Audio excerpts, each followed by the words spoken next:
Good evening, everyone. We are back again. This is another day of the Royal Rumble Showdown brought to you by Thunder Esports. And casting with me today in this exciting match will be none other than Asuya. And on the blue side, we have Team T3. And on the red side, we have Team Special Grade. So, yeah, Asuya, welcome to the stream. And what are your thoughts about this match? Thank you for welcoming me, Fredo, and I am very excited to be here today because these two teams are pretty good. I think it will be a pretty good show. And moving on to the bands, just like pretty standard bands incoming. At the same time, I see a pretty new band there, a Benedetta. So, Fredo, do you think it's a respect band incoming? I am the priestess of primal lightning, the hunter of Benedetta all can the do a lot evil of dashes, gods. and the enemy might be having a very good Benedetta player. We don't know about it. But the thing which is very interesting here is that the Nolan and the Benedetta have been banned, but they do have that Kufra there. So why do you think even with the Kufra, they are very, scared about the dashes coming in from the Nolan and the Benedetta? Well, I think, the Kufra was the third pick out there. So maybe it was picked after looking at that Phobius and also that Matilda because she does provide a lot of dashes. At the same time, Phobius himself is like literally his ultimate is a dash. I am So maybe to stop vengeance that Phobius. And incarnate. also, I think, Kufra is a pretty good tank when it comes to charging into the turrets, to singling out a single hero, prioritize the entire team. So yeah, I think a pretty good tank there, Fredo. Yeah, the Kufra is a very good pick coming in from the side of Team Special I Growth. will And on the other choose my side, own the path. second phase bans have been completed as well. We can see the Arlet, the Edith, the Moskov, and the Nolan has been banned out in the second phase. So, even though the side of Team Special Grade have that carry and the Zushin there, but I do think the Zushin can be countered using the Matilda there, because the Matilda's guiding wind will be there to help you out, before the Zushin can throw you somewhere. Yes, absolutely, Fredo. And at the same time, we do have that Aurora also picked up because, before Zushin can give that CC, she can just freeze her. So, yeah, a pretty good pick if you ask me. And they did pick that Harriet too with, all those dashes. I think it will be a pretty hard game for that Zushin. Although she just got a buff yesterday, but still, I think both the drafts are pretty good. What do you think, Fredo? Yeah, actually, Zusin is very good against heroes with low mobility, which cannot dash, because will not be able to make those stacks on heroes like the Harriet, the Matilda, even the Phobius. I mean, she can make those stacks, but the guiding wind is there to help that Phobius out of the team fight. So, and that Harriet and Alucard have their own dashes. So the Matilda pick here coming in from the side of Team T3 is a very good one, considering the fact that the enemy has that Zushin on their side. But the last pick of the jungler role, it might be the Alpha. I do not know what Special Grade might be thinking here. But the Harry, okay, it will be the Alpha locked in. And with that, the draft phase is complete. And which draft do you think is the better one here, Asuya? Well, Fredo, I really love both the sides because, like, especially, Special Grade, they have that Zushin, they have that Kufra, one of my favorite and most feared tanks, if you ask me. At the same time, they have Lapu Lapu and also Alpha. I am telling you, Alpha is a complete menace in that jungle. He is so hard to kill, especially towards the late game when his spell bombs becomes absolutely amazing. So, what are your thoughts, Fredo? Which draft do you think is better here? Well, if you ask me, I do think the side of team, I'll be against you here, because I think the side of T3 has a better draft because of the mobility coming in from the Harriet, from the Alucard. I mean, they are going to do a better job here against the Zushin as well as the Kufra, I guess. But with that, we're already into the land of Dawn. We are seeing both the teams already heading onto the same side. They will be starting from the EXP and rotating towards the goal lane side. And the matchup here is pretty interesting because we know that the Harriet can do a lot of damage when he gets the level 4 first. But the carry, on the other hand, does have that 2 damage coming in from her passive. So it will be a very fierce battle in the goal lane. Meanwhile, in the UXP, is going to be the Phobias going up against the Lapu Lapu. The Lapu Lapu is a very strong hero, which we should not forget, even though he's not getting picked so much these days. But he's a pretty good hero which can deal against that Phobias. So yeah, it will be a very interesting matchup to watch in both the side lanes. Well, absolutely, Fredo, and I do see that Zushin trying to rotate towards the EXP and dealing some damage to that Phobius, and Phobius using up his vengeance. Matilda also joins in, but I think it was just a small exchange of blows at this point, and I think the same thing is going on even in the board lane, since Harith and Carrie are just trying to poke each other right there. And I do see an Alpha, moving towards that Harith, and he misses his ultimate. Oh my god, but I still think that one of them will be losing their life, but no. Alpha decides to just retreat, and I do see a Kufra charging in. So, Fredo, please take it up. Yeah, it does feel like, both the goal laners will be very lucky here to survive, because the Harry did do a lot of damage onto that carry. And the Alpha, if his charge connected there, I mean, the Harry was dead for sure. But lucky him, he was not, he was lucky not to have hit that. Oh, look at that. Right now, we might be seeing an engage coming in the top lane area, because the first battle is about to be up in a few seconds. And both of you will be looking to take a look at that. The Lapu Lapu taken down so low there, and he needs to retreat right now, because Alucard is still there and he still has his ultimate on. He would not like to be dying in the hands of Alucard. A fed Alucard is something you don't want to deal with in this game. But meanwhile, the turtle is already started. Well, yes, Fredo, and I do think there will be a contest for the Lord, because I do see that Phobius and Aurora trying to pick off the enemy, and Alucard has also joined in. So, what do you think, Fredo, who will get this turtle?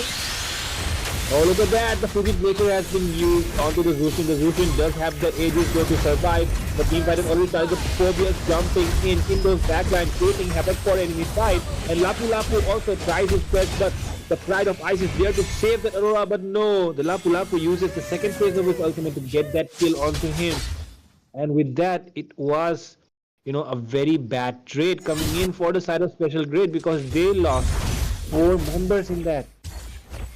Well, absolutely, Fredo. Even though, it was their turret in which they were ganked, that's what the beauty of Phobius right there. He can, deal an immense amount of damage right from the beginning of the game, and he can be at the vanguard protecting everyone. He can chase down the low HP. So yeah, I think he should have been banned, but he has been picked.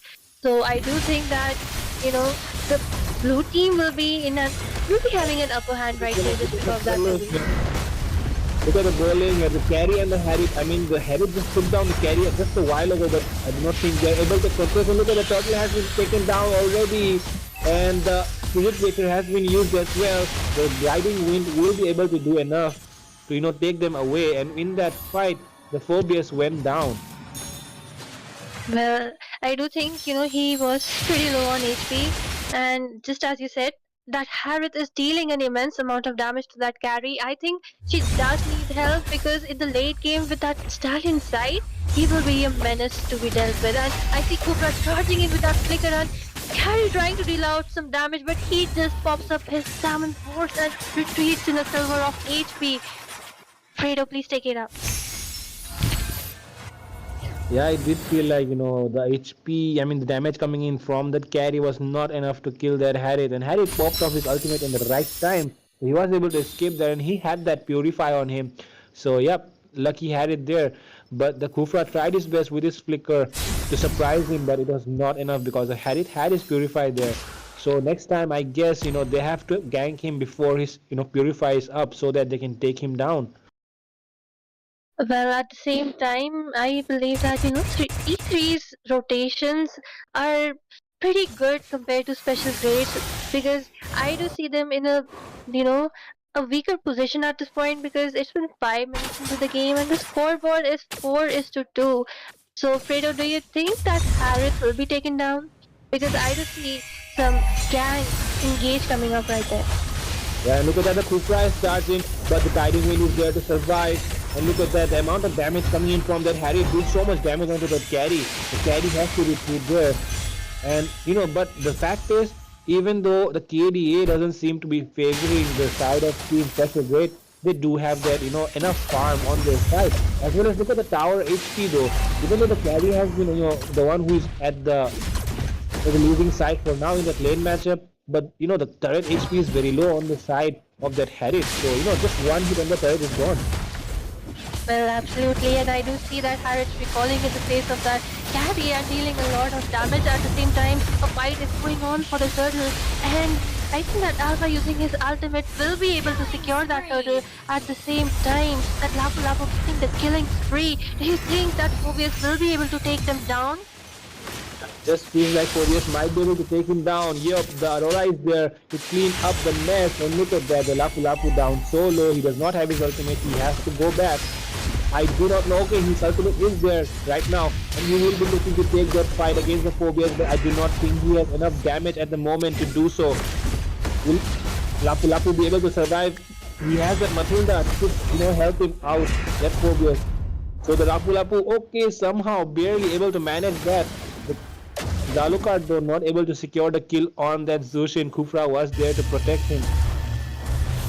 Well, at the same time, I did see that Zushin, completely bully that Aurora. She was almost 1 HP, and I think she did take her down. At the same time, what a beautiful escape coming from that Lapu Lapu. It's like almost early game right now, but as it goes towards the mid game and even towards the late game, I think that Lapu Lapu will be an absolute menace because he has, so much CC, he has so much sustain. I have seen good Lapu Lapu players doing 4 versus 1, but at the same time, I think he will be taken down with that combined damage coming from that Harriet. At the same time, even Zushin has been taken down. Oh my god, she was so out of position here, Fredo. Yeah, that was a very, very bad, very, very bad thing coming in from the side of Special Good. They were doing fine so far. Hey, look at that though. The trade comes in again at the top side. The Phobius has been taken down. The turret will be taken down as well. So good trade coming in from both sides. But for now, the trade does favor the side of Team TTT a little bit more. But for now, I do think that they have to be a little bit more composed because they have to target that carry down. He's getting farmed up. And if they don't lock him down early, then I mean in the late game he'll be just doing what he wants and he won't be able to do anything about it. Especially because they have that Matilda there, so they have to lock down that Harriet as soon as they can. Otherwise, if the Super have no chance there. Look at that. The Zushin has been taken down as well. The Lord is being come down slowly. I do not think they can. Only Miracle can save them where the Pride of Ice has been popped off. The Frigid Glacier has been popped off, and there is a lot of damage coming in from the Alucard. But the Lapu Lapu is there to dive in onto him, and the Phobius is down low as well. But look at that, Aurora will be going down. The Alpha and Harriet finally alive to the scene, and he still has his ultimate though. And look at that, he's trying to chase down the carry inside the tower though. But yeah, he will not be doing so. A lot of HP on that Lapu Lapu right now. Will he take the fight? Well, he is out of position, Fredo. I think he will be taken down because it's 1 versus 4, but at the same time, just like I said before, he has a lot of skills, a lot of spell vamp, so he can even sustain, but the enemy just keeps dodging away. They have so many dashes. Oh my god. I think, this will be a pretty easy Lord for T3, but at the same time, I think there is some technical issue because the game has been paused. So stay tuned, everyone. We will just be back.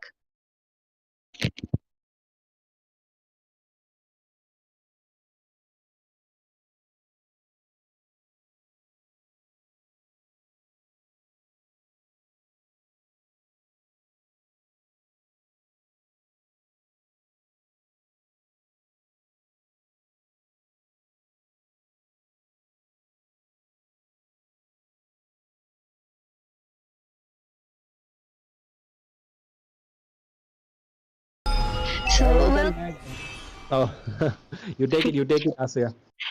welcome back, everyone. It was a slight delay, but now we are back here again. And as I said, the carry is trying to give some vision instead of the tank. I think, don't you think, the special grade are pretty out of position because I have seen almost around 3 people, especially that Zushin, always getting taken down because she's playing like a tank.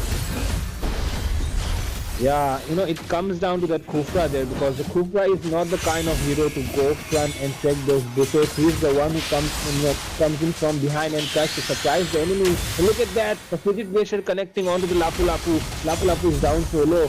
The enemy has been zoned out, and the Lord will go into the favor of Team T3.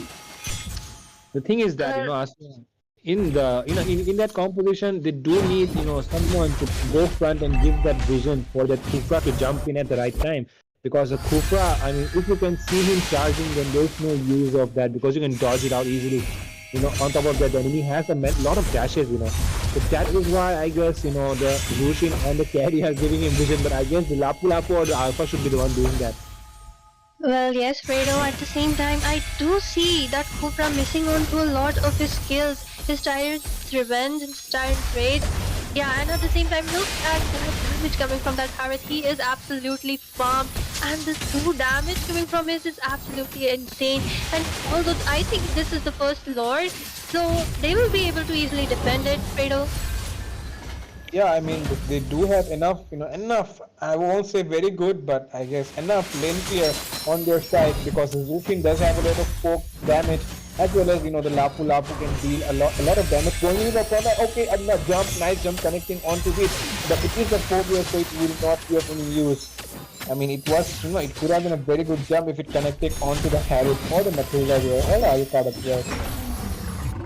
Absolutely, Fredo. At the same time, as I wanted to say before, that Kufra is missing onto his charges because, like, even if he, manages to catch onto someone, the team doesn't follow up on time. And when the team manages to come, Aurora just freezes all of them and they are locked. They cannot do anything, and that's why I think one of the big reasons they are being taken down so easily is that Aurora and that obvious combination right there. Don't you think so, Fredo? Yeah, you're right about that because the Phobias goes in, uses a lot of his skills to deal damage, and the enemy backline is just disturbed at that point. So because of which they also try to retaliate, but the Aurora is there to freeze them down if they do so, and that is why it's very hard to deal against that Phobias and Aurora there. But meanwhile, the Lord is about to come up in less than a minute, and they do need to clear those lanes, the side of special grade, if they want to, contest that Lord, because otherwise, the stronger minions on the side of Team T3 will be able to, create a special push on the other lane, because of which they might be in some trouble if they try to contest the Lord. So yeah, they have to be really careful about the lanes before they go in for that contest there. Absolutely, Fredo. Just look at that. Again, his charging has went wrong, and that Aurora is always there to freeze everyone up. And what I'm like, what I believe is that they need to take down that Aurora and that Harith if they need to win any team fight, because those two are the people who are the bone of contention in the entire team fight. And as the Lord has respawned, I think there will be some, engage coming for that Lord. So, Fredo, do you think will he take this Lord once again, or will we see some engage, a quick comeback from the side of Special Grade? I do feel like they need to really try to contest the Lord here, but the lanes do not look to be in the best situation right now because the minions are marching onto their base side, and look at that, the Alpha has been taken down. That just means that they do not have the retribution on hand. And look at that, the Harry is going in onto that Rushid, and he will be taken down by the Alucard. And the final, okay, the Kufa is down as well, but on the other side, the Lapu Lapu is still fighting. And with that, everyone has went down, including that carry right now. Might be just a little bit alive. Oh, and he goes down as well. And that is it. The enemy side special grade has been wiped out, and it will be an easy win for the side of Team T3. Absolutely, Fredo. What a beautiful synergy. What a beautiful team fight coming up from the side of P3. Literally, they had such a beautiful engage. And on top of that, they had so much CC and damage. They were following up quite well. So, yeah, I think it was a well deserved victory right there, especially with heroes like, that Phobius on the Vanguard. Don't you think so, Fredo? Especially that Phobias and Mathilda combination there worked out very well because they were able to dash out of those Zushin's throws as well as, saving up from that Khufra's ultimate, and even the dash coming in at the right time was able to dodge those damage coming in from the Lapu Lapu's ultimate. So that is why they were able to do so good, because the enemy, even though they have the Khufra does need to get some vision, but the enemy team doesn't have that sort of front line there. Because if it was a Terizla instead of a Lapu Lapu there, I guess it would have been a better pick, because the Terizla can sustain a little bit more than the Lapu Lapu. So yeah, I guess it comes down to the execution as well, and the side of Team Special Grade, sorry, the side of Team TT did have a better execution than Special Grade in this game.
Welcome back, ladies and gentlemen, and we are here for the game 2 between T3 and Special Grade. In the last match, T3 did take away that first point, so in this game, we will be just looking for an epic comeback, or will T3 take the second game as well, Fredo? What do you think?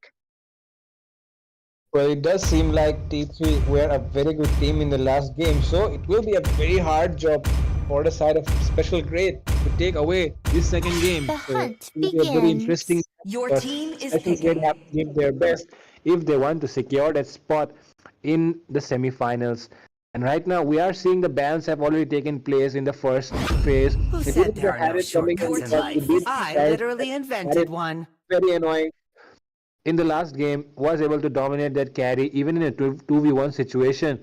And the amount of damage he was dealing was just way too much, so they decided to ban that Harith right away. And on the other side, we see T3 banning out that Phobius, which they picked up in the last game. Well, absolutely, Fredo. That Mobius was a menace. Along with that Harriet, the amount of damage, the way he was dodging and timing his, second skill right so As that he fleeting gets as a that shield and he doesn't snowflake's die. breath, At the same time, as he literally had timeless zero as a deaths and so glacier's much heart. gold. He literally even had his holy crystal up along with that stallion sight. So yeah, the damage was completely amazing. But we do see I a will chip choose my which own Your team path. wasn't is banned picking. has been picked right there, and Aurora and Arlord, which are also pretty great picks with that CC, and especially that you know that Arlord can sustain 1 versus 5, especially towards the late game. Like he will be in 1 HP, and all of a sudden he'll be using his skills and. His health will be back up, and you will be just sitting there surprised, like what did happen just now? So, Fredo, what are your thoughts on the picks? Yeah, the special great team has My done the mission chip is pick to there, protect but on the other lives. side, Arlo is a very good counter to it. Even the Aurora as well, because when he uses that portal and his teammates are coming out from it, the Aurora can use that Frigid Glacier to freeze them down, Hawk and aerial assault even unit the awaiting Arlet orders, has that TACOM. final slash to put them all away with that crowd control. If if any damage is supposed to happen coming in from that portal of the chip. So yeah, with that, the next picks coming in from the side of Team Special Gate will be that carry again. So yeah, they're very confident about the carry, I guess, because they're going in for that carry again, as well as that high loss this time.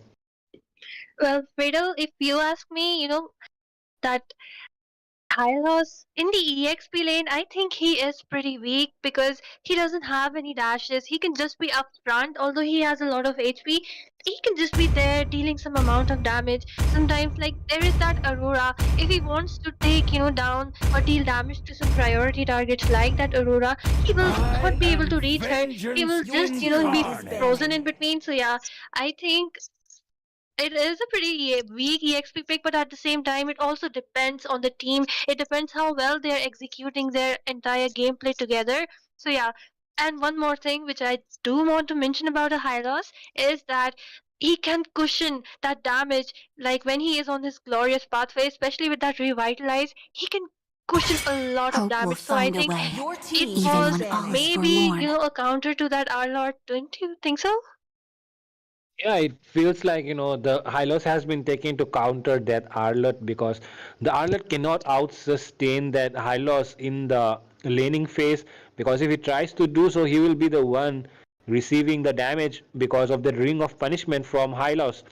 And if that stacks up, it can deal a Always lot on of the damage. way. Your And team with is that, the banning. next pick coming up from the side of Team T3 will be that Moskov, and the bans will be the Matilda and the Vexana there. So yep, the Vexana has been banned, so that leaves a very few options, from the current meta to be picked up by the side of Special Grade.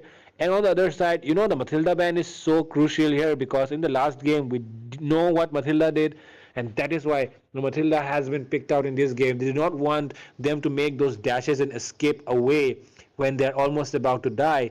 So that is why the Matilda has been banned here. And what do you think will be a good ban here coming in from the side of Team T3, because they don't have a mage as well as a jungler yet. Well, I do think it will Alpha be a is Your jungler team ban, online. and is yes, banning. just as I said, and Alpha has been banned. Although we did see the last game and Alpha being Light picked, but me he up and wasn't watch quite your useful. He world was is getting burned. singled out. He was missing his ultimates, and at the same time, the anti-heal had been built. So yeah, he didn't have that enough gold to snowball the game. So I think yes, he is a pretty good ban. At the same time, I also see an Xborg being banned right there. Well, he is a pretty good ban, but I still do think, since they had that high loss with the revitalize, he wasn't, that important of a ban because Hylos can tank that damage from that Xborg absolutely. And at the same time, we do see a CC hyper coming in. That's pretty weird because Ling is still open, Julian is still open. So Fredo, do you think the CC hyper will work out here?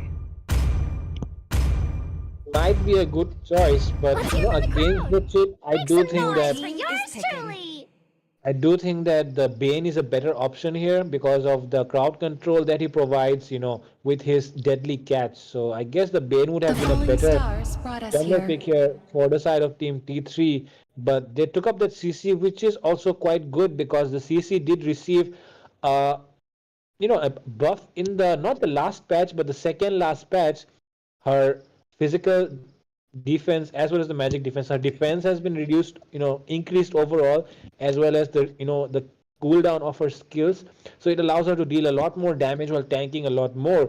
So because of that, I think it will be a very nice pick because they do want to do the true damage from that yo-yo blitz Gaze onto that high loss, upon the as well edge as the of Your the chip on the team void. is front line. picking. But True Fredo, love I still is like think blood. that CC is too much, dependent on single target. She can literally solo people out, but when it comes to a group fight, she actually gets a bit weak. And at the same time, we do see a Nolan pick coming from the side of special grade, and we all know how OP he is, especially after the recent buff. He can snowball the entire game, and I do think he can even kill that CC before she reaches out to him. Don't you think so?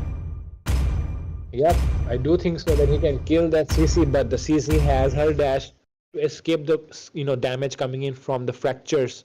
But with that, the draft has been completed, and the last pick coming in will be that Carmilla there. So a lot of team fight potential in the side of Team T3. Meanwhile, on the side of Team Special Grade as well, they do have that team fight potential, Welcome to but I do Mobile not see a Legends. lot of heroes which deal a lot of who have a 5 team fight seconds till potential the there enemy except that reaches the Hylos and the chip, battlefield.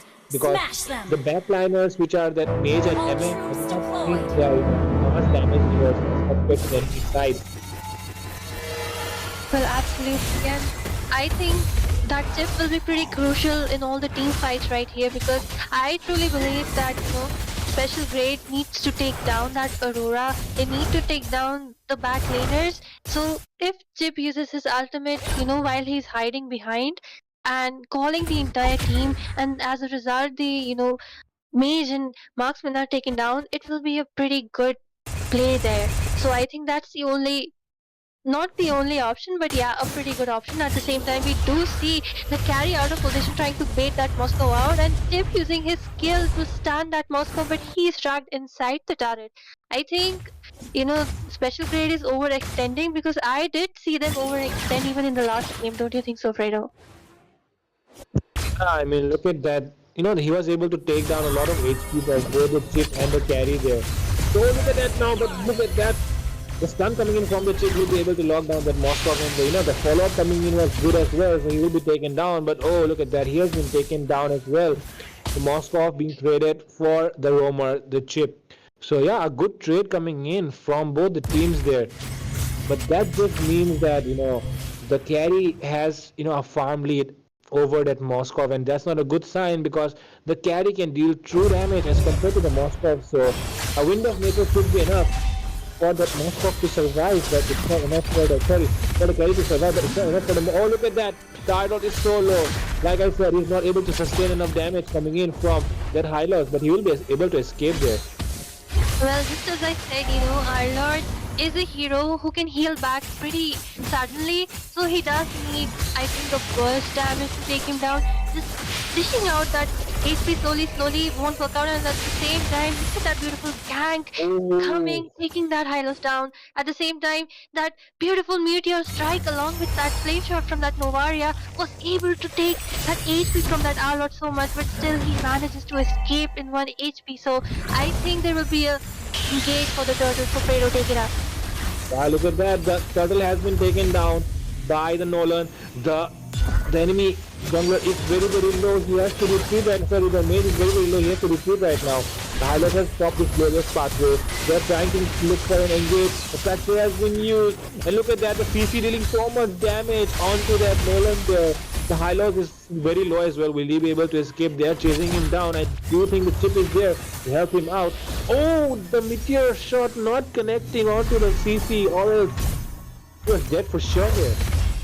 Absolutely. I'm loving the gameplay coming from both the teams at this point, because I think after the last game, T3 has actually learned how to, be grouped together and deal out damage all together. So yeah, I think this game will be pretty exciting. And another pause has been taken up. So ladies and gentlemen, please stay tuned, because we will be right back in a short while.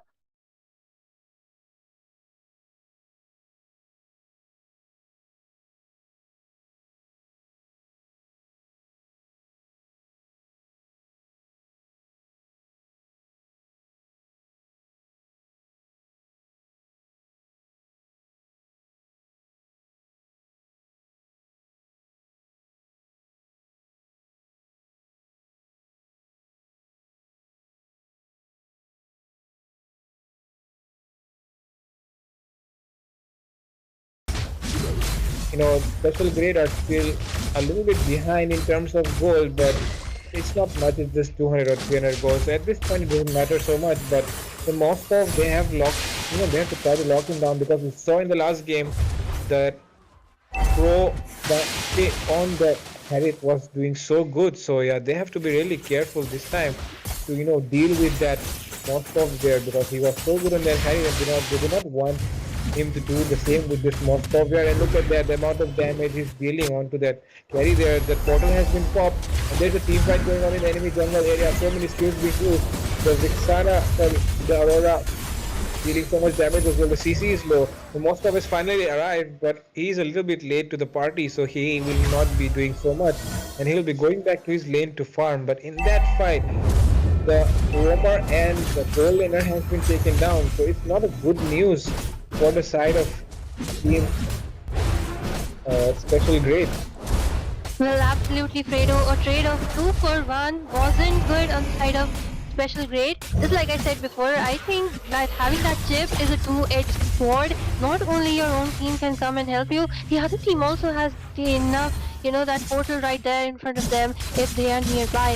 And as I speak, ladies and gentlemen, I think an engage will be coming for the turtle, and that Nolan is trying to take down that turtle, and T3 trying to, come and disrupt them. But I think Nolan will be successfully able to take that down. And at the same time, I do see that Arlord charging in, trying to take down that Nolan, but he literally escaped in 1 HP almost. And glorious pathway coming in. I think that Arlord will be in a very precarious position right there, because he will be taken down by that meteor strike from that Novaria.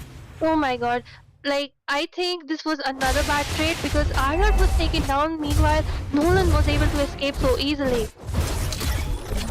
Yeah, he doesn't have those dashes. And look at that, the chip has popped up his ultimate, and the Moscow will be going down in the top lane. So good gameplay coming in from the roamer of the side of Team Special Grade. I mean, they are showing a better gameplay in this game, and it seems like they will be able to, take down the top tier turret as well. So it's a very good trade coming in from the side of Team T3. Well, Fredo, I think that Moscow was literally overextending right there. He knew, I know, everyone knows that you have to take down that turret. Maybe it was for the trade, but still, he did die because of that. And then everyone coming in, that glorious pathway along with that revitalized. I think it will be Hylos who will be taken down. And I did see that blood, curse of blood missing on to all the people right there. But I think it's again Team Special Grade being taken down. Yeah, I mean, it just feels like they're gaining some momentum, but now they're losing it again. So it's a little bit hard to say which team will be doing better this time. But so far, the side of Team T3 has been doing a very good job defending those turrets. The thing is that the Chip and Hylos were just alone over there in the top lane. They did not have the carry or the Nolan there. So yeah, that is why they died there, because they were not ready to take the fight. Whereas the enemy had all the members available there. Well, absolutely, but I do see, that Novaria, she is an honorable mention right here because I do see her second skill, her meteor strike, taking down low HP fleeing enemies. I think her aim is pretty well. Just look at that, she is targeting that Aurora right now, and I do see that freeze coming from Aurora. Arlott dashing in, but Nolan will be taken down. Oh wow, look at that, the final slash connecting so well onto the Nolan. But the Nolan is somewhat low though, and oh yeah, he will be taken down by the Arlott. And look at that, the glorious pathway is being used but not in the right way. Look at that, the amount of damage the carry is dealing is good. And yep, he will be able to take down the CC there. The turtle is still up though, and yeah, both the junglers are not alive to take it down. But the damage coming in from that Arlott, oh my god, the damage is so good. The Novaria is so low and he will be taken down. The mid lane tier 1 will be gone as well. Look at the side of Team Special Grade. Their map positioning is not good here. Well, Fredo, this is just what I said before, that our Lord, especially towards the late game, he gets really very annoying. He can dash in, dash out. He can literally, jump inside the turrets. And the lifesteal he gets, he will not die. And we did see how he jumped to kill that Aurora who was 1 HP right there. I think he is about to shine because he is getting that gold right there. And although, the scoreboard is almost equal, the gold lead is equal, but I do think both the teams are doing pretty well. Like, both the teams are roaming nicely. They have, equal talent trading off the kills almost equally. So I don't know what will happen in this team fight, nor can I predict. But yeah, good job both the teams. Yeah, so far it's been so equal, even though, the kills are a little bit more on the side of Team T3, but, Special Grade are doing so well because they are able to farm up as well. And the Nolan, I mean, if he gets a bit more, kills or assists, he will be able to do a lot more because the Nolan is just one of the nastiest hero in this game. He has a lot of burst potential. He can literally one-shot that Aurora if he catches him once. But yeah, the team has to build that setup for him to be able to deal the damage. Well, absolutely, and I do see Engage coming in the top lane, Nolan, and as well as Moscow is right there. I think that our Lord will be taken down, but no, just look at that lifesteal. He does that stun, but I think he will be taken down. But at the same time, even Nolan has been taken down. Oh my god, and that Carmela coming to stun that CZ, and yes, he will also be taken down. Oh my god, that glorious pathway along with that revitalize. I think that Carmela is also in a very bad situation right there, but CC is also following up to take down that tip. I think. But instead, he will just retreat and carry will taking a double kill. Oh my god. Trader, just take it up now because I do see that Moscow hiding in there. Yeah, but just when you said it, the Moscow has retreated and the Lord will be going easily into the side of Team Special Grade. It's a very good news because they're still in the game and they're putting up a good fight. And look at that, they're making a comeback as we speak. Because they have taken down their Lord, they have taken down all the members except that Moscow there. So yeah, the team fight did go in their favor. They lost their jungler, but they gained a lot from that. And now the side of Team T3 will have to defend their Lord.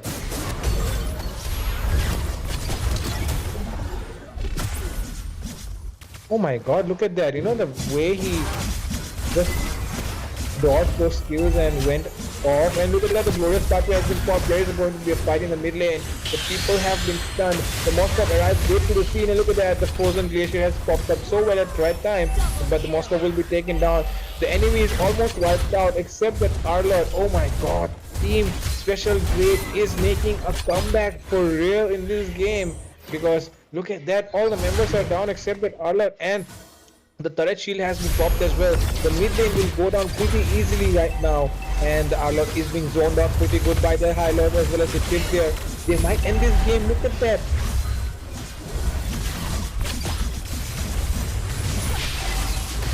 And so much damage coming in from the Nolan as well. There are a lot of skills being used to take that Lord down.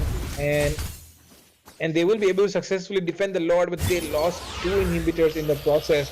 So I think the side of Team Special Grade has done a great job here.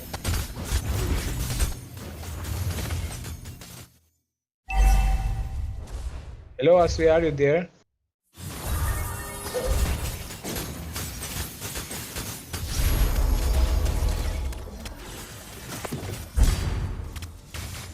It seems like Asriya has, some issue with her mic, because of which she's not able to talk right now.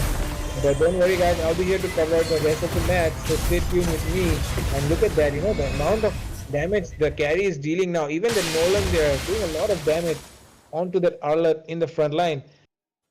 And even the high loss, the dive coming in from that glorious pathway is just so useful at the moment. And with that, 2 inhibitors have already been taken down, so it just seems like Special Grade might be able to make a comeback here in the second match, and they will be able to win this out. Oh, look at that, glorious pathway being called. The Alok is out of position, and he will be caught out, and he will be killed. And look at that, 4 members looking to defend the tower, but the super minions are already on in that top lane and in the bot lane side, and they are looking to defend that. But it's getting harder with every passing minute, because the super minions are they just keep on coming every time. It's getting harder and harder for them to do anything about it, and they will be looking to take up that top lane tower as well, because the Lord is coming down in a few seconds.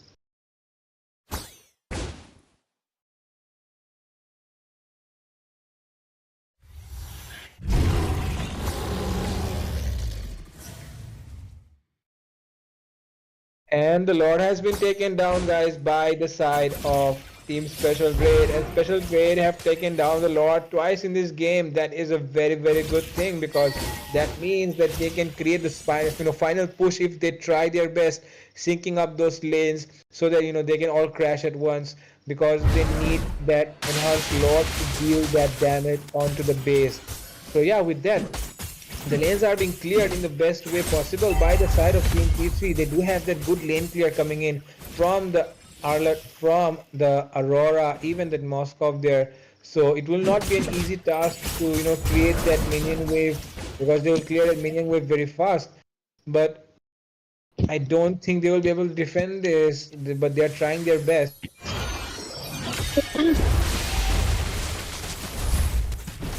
And I guess Asuya is back. Well, yes, I'm back and pretty late. I'm sorry, but at the same time, I do see they have just reached their base and that curse of blood connecting on to 2 people. So, but I still see the blue team losing out right here.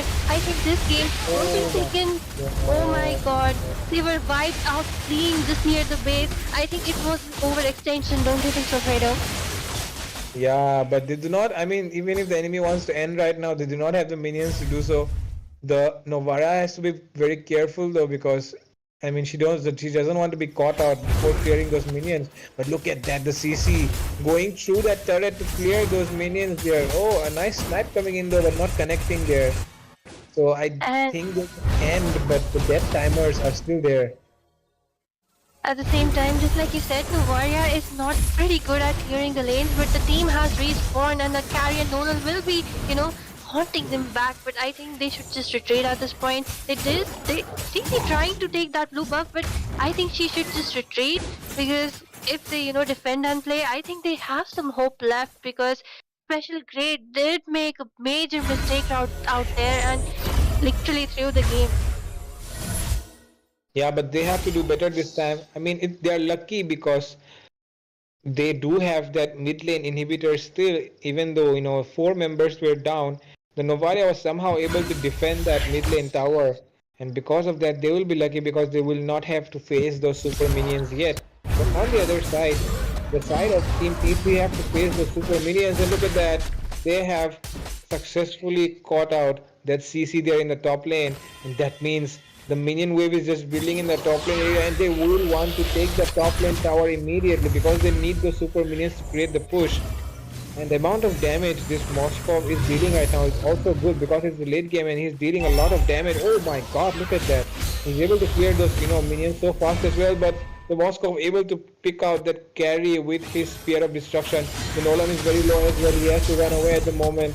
And the Start coming in, not connecting though. Oh, but look at that. The glorious pathway has been used. The Moskov is dealing so much damage. The High Lord has to run away, but he's still taking the fight. He does have the revitalize on him, but it's not enough. And look at that. The Moskov doing so much damage at the moment. I mean, oh, they need to shut down this Moskov, or else they're losing out this game. Well, Fredo, if you ask me, they lost the game when that carry was taken down. Like, what a beautiful spear of destruction connecting onto that carry. And even though she used her, wind of nature, she was still taken down. She was just stunned by that Moskov. So I think if there is no carry, they do not have that late game damage, because what are they left with? They just have that high loss who can deal continuous damage, and it's not enough, especially in the late game. But I do see their base almost down, and then Aurora trying to save it. They just arrive at the nick of time. Oh my god. And like, since the Lord has been spawned, even the enemy, special grade have also spawned up. I think there will be a pretty good show coming to contest that Lord. Don't you think so, Fredo? And I also believe, the carry, just like before, she needs to be taken down if T3 needs to take this game. Yeah, T3 really needs to take this game, because otherwise they have to play another one, because right now look at that team. Special Gate is doing so well. Oh my god, a lot of damage coming in from that the Arlet there, and the Spear of Destruction is connected. The Shadow is still there. He's trying to create a split push as well. And the Lord HP is very low. Let's see who gets the Lord. It will be the CC taking down the Lord with her Retribution, but she's so low at the moment. He will try to do something, but she will be taken down, and the Moskov is already onto the base. The minion is there. He will be able to take down the base. Look at that. Oh my god. It felt like Special Grade was about to win it, but the Moskov, there was no one, no one checking him there. He was clearing that lane, but no one is stopping him there. Oh my god, a very big mistake. Yeah. Absolutely, Fredo. They did, miss out on that, like, Moscow. At the same time, even if that Moscow hadn't pushed, CC did manage to take that Lord down. So it would have been at least 2 or 3 turrets down on the side of Special Grade. So what a beautiful gameplay. And I sincerely believe that Moscow was the one, the game changer. But at the same time, we cannot dish, uh, Fredo, please take it up for a while. Yeah, and the thing is that right now in this game, the Nolan was not able to do much because of when he tries to dive in, the Aurora is there to freeze him up. Even the Carmilla has her stun, as well as the CC will able to lock him down with her ultimate. So that is why the Nolan was not able to perform in this match, and that is the reason why team Special Grade have lost out this match against team T3, and with that T3 will be winning the best of 3, and they will be proceeding to the next round. And that will be it for today, but don't go anywhere, because Zohunt and Nemesis are going to be there at 8:30 live on the stream. So don't go anywhere and stay tuned for the next match.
Good evening, ladies and gentlemen. Welcome to the stream.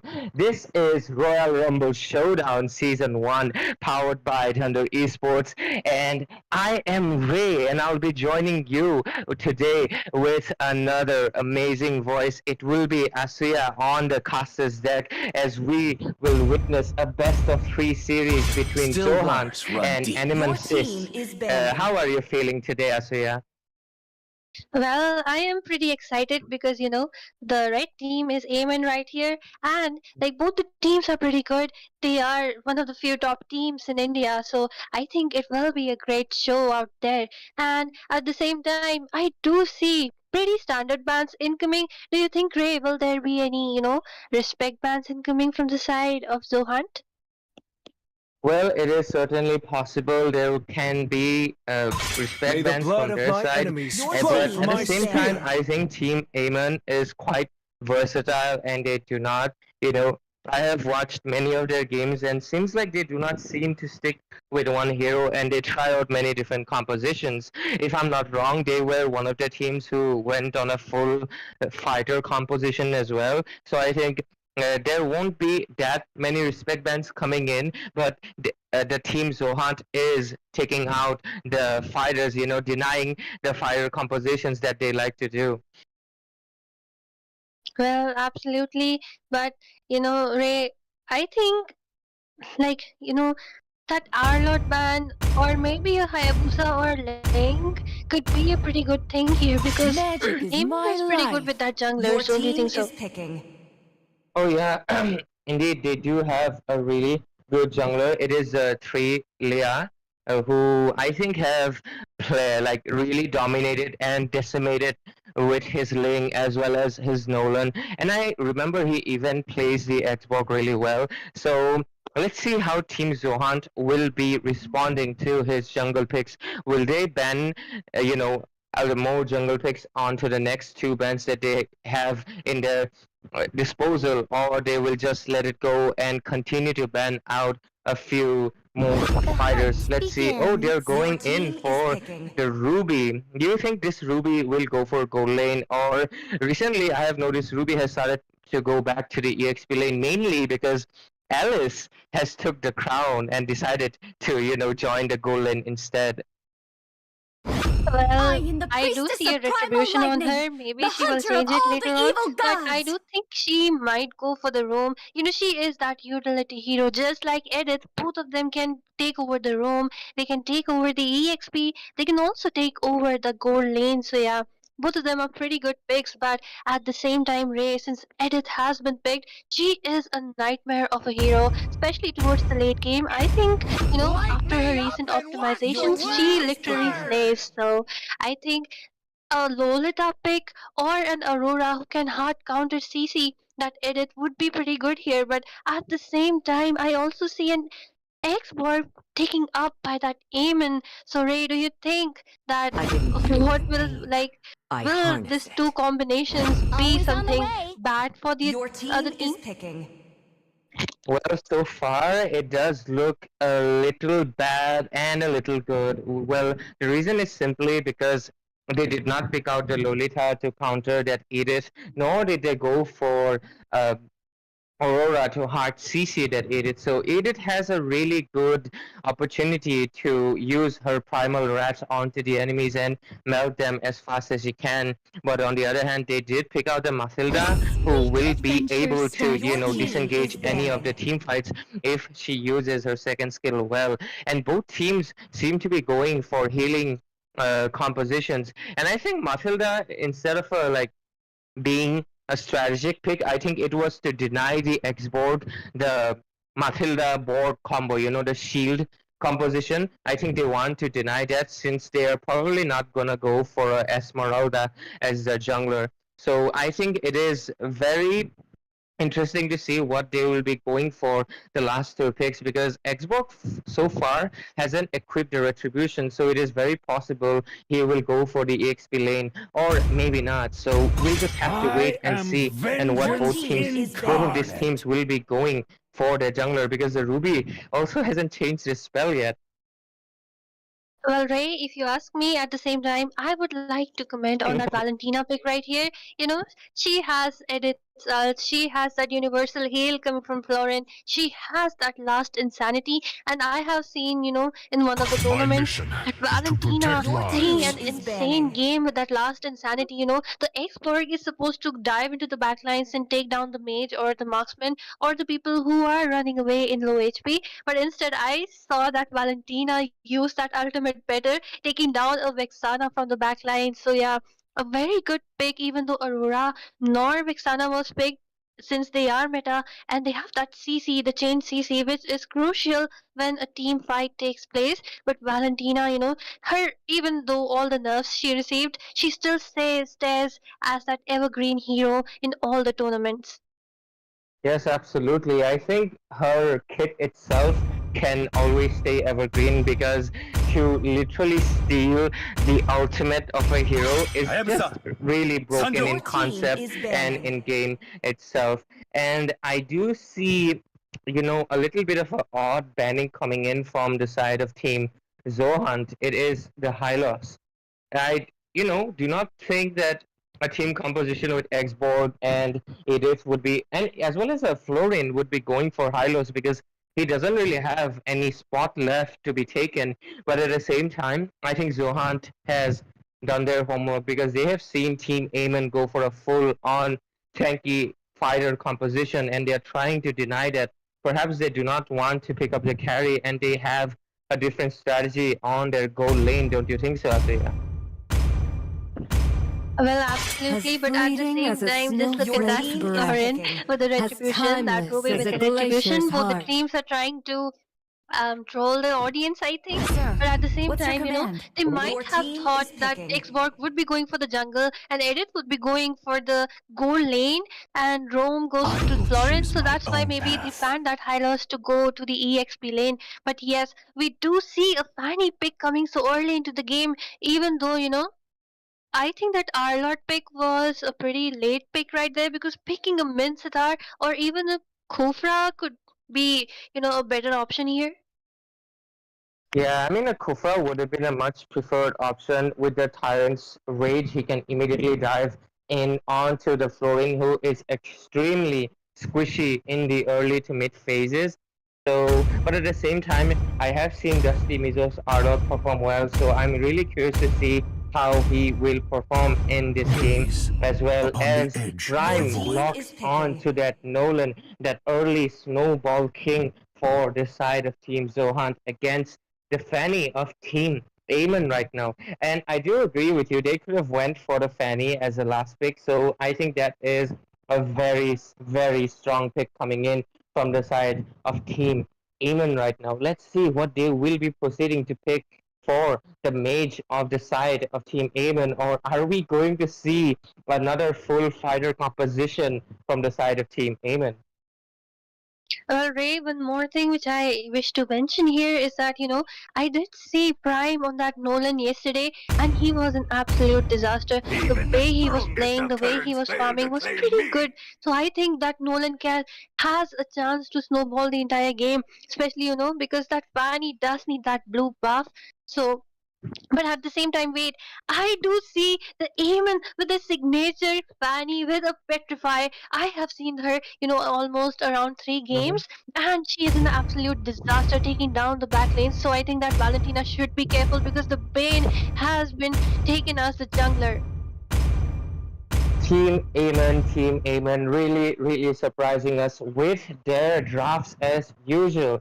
I mean, I couldn't predict who their jungler would be. At first, I thought it would be the Xborg. Then, seeing Xborg remove the retribution, I thought, maybe it will be just another jungler like perhaps Nolan or maybe Alpha. They did not go for it as well. And then the Fanny locked in. I thought it might be Fanny, but again, Team Amen likes to play Fanny without the blue Welcome buff, to and Mobile he will Legends! probably be going for the gold or the mid lane. And 5 seconds as the till the last enemy jungler reaches the option, it is the battlefield. Bane Smash by them! Trilia. I think Trilia has played a lot Ultra is of Bane in deployed! this tournament at this point. I think it's his favorite pick to go instead of the Nolan because he did not prioritize it at all. And let's see how both teams will duke it out as we proceed on to the land of JHON. Well, yes, I do see, both of the teams starting from the blue buff. So I think one would be going to gank the EXP and the other would be going to gank the gold lane. But I do think that both the lanes, they have fighters there, not the heroes who can die pretty easily in the early game unless you gank them around with 3 people or 4 people. So yeah, I think it will be a pretty safe game. Both the teams just, kind of poking onto each other, but at the same time, Ruby, she is not pretty, she was nerfed, and so after that nerf, she is pretty weak in the early game unless she becomes that, level 4 and gets that war axe. So I think she will be getting some bullying right there. And I do see a Nolan right there. Maybe he will be trying to dish out that damage to that Florian or will be taking out that armor from that expert bar, but no, instead he uses that retribution on the crab ray. Yeah, I think that was a very unnecessary retribution coming in from Nolan. But well, the turtle is still quite far away, so he will, get back hit quite soon. And Florent is kind of babysitting the X-Borg, or maybe the X-Borg is babysitting the Florent, considering how squishy she is. And I do not see X-Borg that often in gold lane. I mean, he is very versatile, so it does make sense. But at the same time, I was low-key expecting the Fanny to come for the gold lane. Oh, Nolan was looking for a little bit of a trouble, but he just dashes away. Bane used his ultimate quite early on, and he will not have the stealing advantage in this objective fight, or maybe he will just try to delay the turtle, as Nolan also doesn't seem to be interested so far. Well, I do see. I think that Nolan was waiting up for that Matilda because both the roamers were in the bot lane, but the first blood has been taken by that our Lord. Oh my god, and Fanny's trying to do something there, but she doesn't have her blue buff, so she will just be retreating instead, and Nolan does procure that turtle too. I think it's going on pretty well for Luhan right now.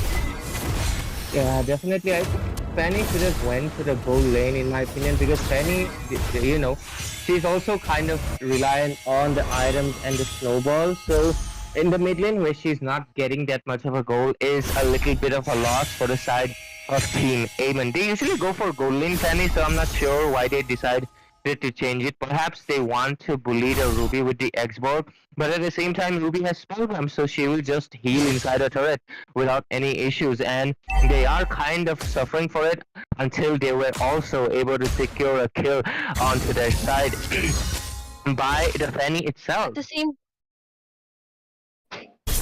Yes, at the same time, I do see that our Lord in a pretty precarious position, but that slash coming on and that 2 dashes, but I think he will be taken down by that edit. Yes, but no, the Fanny just manages to get that kill. At the same time, I did see, equal number of people in the bot lane. I don't know why are they trying to gank that Ruby. She is a pretty sustainable fighter after all. Yes, I absolutely agree with you. And I think Fanny going mid lane now kind of makes sense. She's trying to prioritize taking down the Arlord, who is quite defenseless in the early phases. And at the same time, the Fanny is trying to look for that, she perhaps thought that was the Valentina in the bush, but she had to retreat as she saw it was the Loopsy guys on that Nolan. Oh, he's trying to go in for a steal, and I think he was able to succeed to take that blue, but he will pay with his life, and I think that was not a good trade. He secured the blue, but it is the Bane on the jungle, and he doesn't really rely on the blue that much, and he lost his life. And Nolan, so far, 5 minutes onto the game, he doesn't have the snowball at this point, and I think that will cause his team to suffer because Nolan is such a snowball-reliant hero.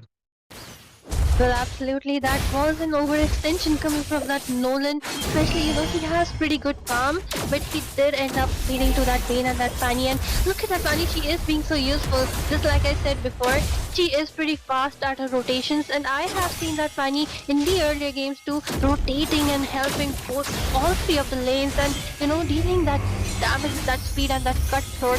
So yeah, I think Zohan needs to play a bit safer because Fanny is there to change the entire game. Yes, Fanny being the main trading card for the side of Team Amon right now, because they are not going for any objectives so far, and it is being uncontested from the side of Team from their side of team, and Team Zohan is taking them down. But at the same time, the Fanny is completely annihilating their side as she already has bounty in 5 minutes into the game, 3 kills on her side. And if this keeps going on, I think Fanny will be such a massive threat that they will not be able to stop unless the Valentina copies the I'm offended from the Ruby and is able to land a hit. Oh, Xbox might be in a little bit of a trouble and he gets taken down along with the Matilda. Well, yes, it was an equal trade-off coming from both the teams, but at the same time, that Xbox was, annoying that Ruby, and I do see that Fanny trying to steal a kill, but no, she has to retreat with both the damage coming from the Valentina as well as that Nolan. And in the top lane, I also see Edith bullying that Arlott right there, but Nolan is right there making his way to help out his teammate. I think that Arlott will be taken down, but no, that Edith escapes in such a low HP, Ray. Yeah, 1 HP plays added again as Edith survives with a sliver of HP left. Really good disengage from her side, as not giving out kills like this is very beneficial for your team because you're wasting the resources of the enemy EXP laner. But I think Edith might be in a little bit of a more odd position as all of the team members are charging in onto her. Beautiful flask of Oasis shield saves her in the nick of time as Arlott also escapes Dusty Mizo as well as Edith, both receiving the Flask of Oasis shield right on time. Oh, both teams just trading blows after blows. Nolan is going for a kill onto that Florin and he is successful as he tries to disengage from the team fight. And Edith I think she just found herself in an odd position and decided that since she cannot leave, she will just, be a martyr and will be taken down. A good trade-off for the side of Team Zohan right now. Oh my god, and then look at that Ruby trying to be in between 4 people and that's Nolan trying to take down that Fanny which is trying to retreat and Valentina also dishing out some damage. Ray, I think like Zohan have realized that they need to kill that Florin first because that's the only person who is not tanky enough and at the same time that last Insanity taking that kill down. Like, look at that, I'm offended. I think Florin, she tried to heal herself back but she is all alone between 3 people and she will also be taken down. I think Eamon needs to group together because Zohan, especially that Nolan, as I said before, he is pretty good at identifying his priority targets. And look at that's what he is doing. He's taking down that Florin because she is healing up everyone. And if she's not there, the rest of the team is just, being taken down at the same time. I do see Arlott in a very bad position right there, Ray. So let's take it up. I think Arlott will just retreat to safety because he has realized that his team is taking the Lord and even if he dies, it would be worth it.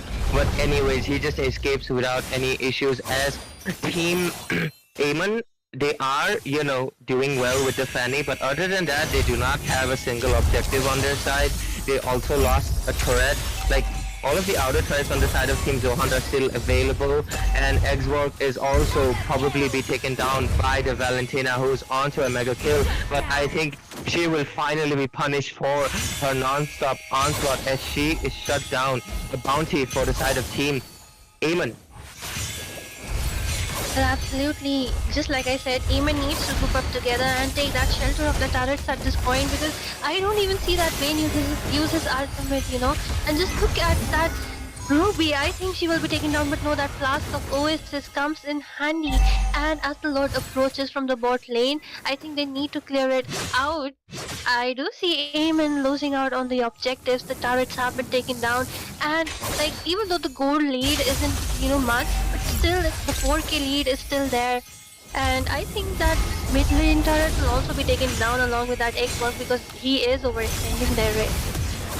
Xbox was trying his best to defend the turret, but it was up to no avail as he is taken down with the turret itself. A very negative trade on their side. Fanny doing his best to try and secure the kills as he takes down Jonathan and gains the mega kill. But other than the Fanny, the Bane is also performing good, but at the same time as a jungler, he has missed out on all of the objectives. Not a single turtle on their side, not a lord, and they haven't even taken any turrets. So despite the kill not being that much of a gap, The goal is 4,000, but it can be overcome. It's just that they're so behind in objectives that they're really falling off right now. And if they want to make a comeback, they have to prioritize the main people from the side of Team JHON right now.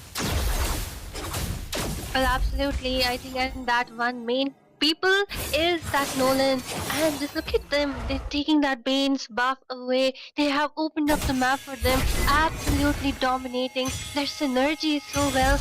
And I think Eamon is trying to defend and like they do have that Fanny. So I do see an option of split pushing because she can retreat pretty fast. Look at that. I think she will be doing that.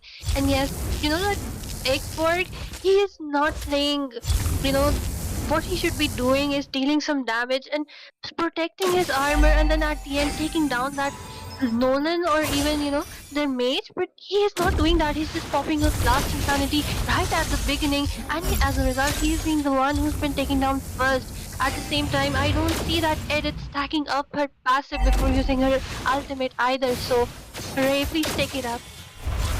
Yeah, and I'm not sure. Oh, Xbox finally got his immortality. I think he should have prioritized the immortality early on because he's the one being prioritized the most. Look at it, his Praga armor just disappearing right again into team fights. The Flask of Oasis are being activated left and right, and the side of Team Zohan are kind of suffering right now.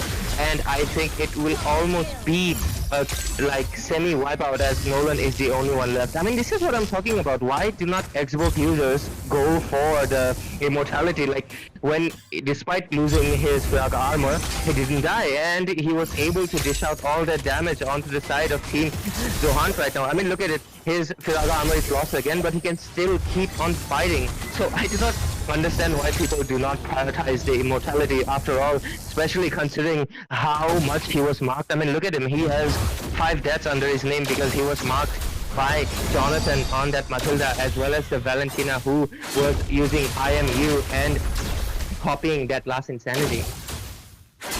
Well, absolutely, Ray. And I think now since he has that immortality, he will be the one dishing out some damage and his armor will also be safe. So he will not be the one being taken down first. And at the same time, like I said, that Fanny is a good job, but split as well. Because, I do see she has taken 2 turrets from the bot lane.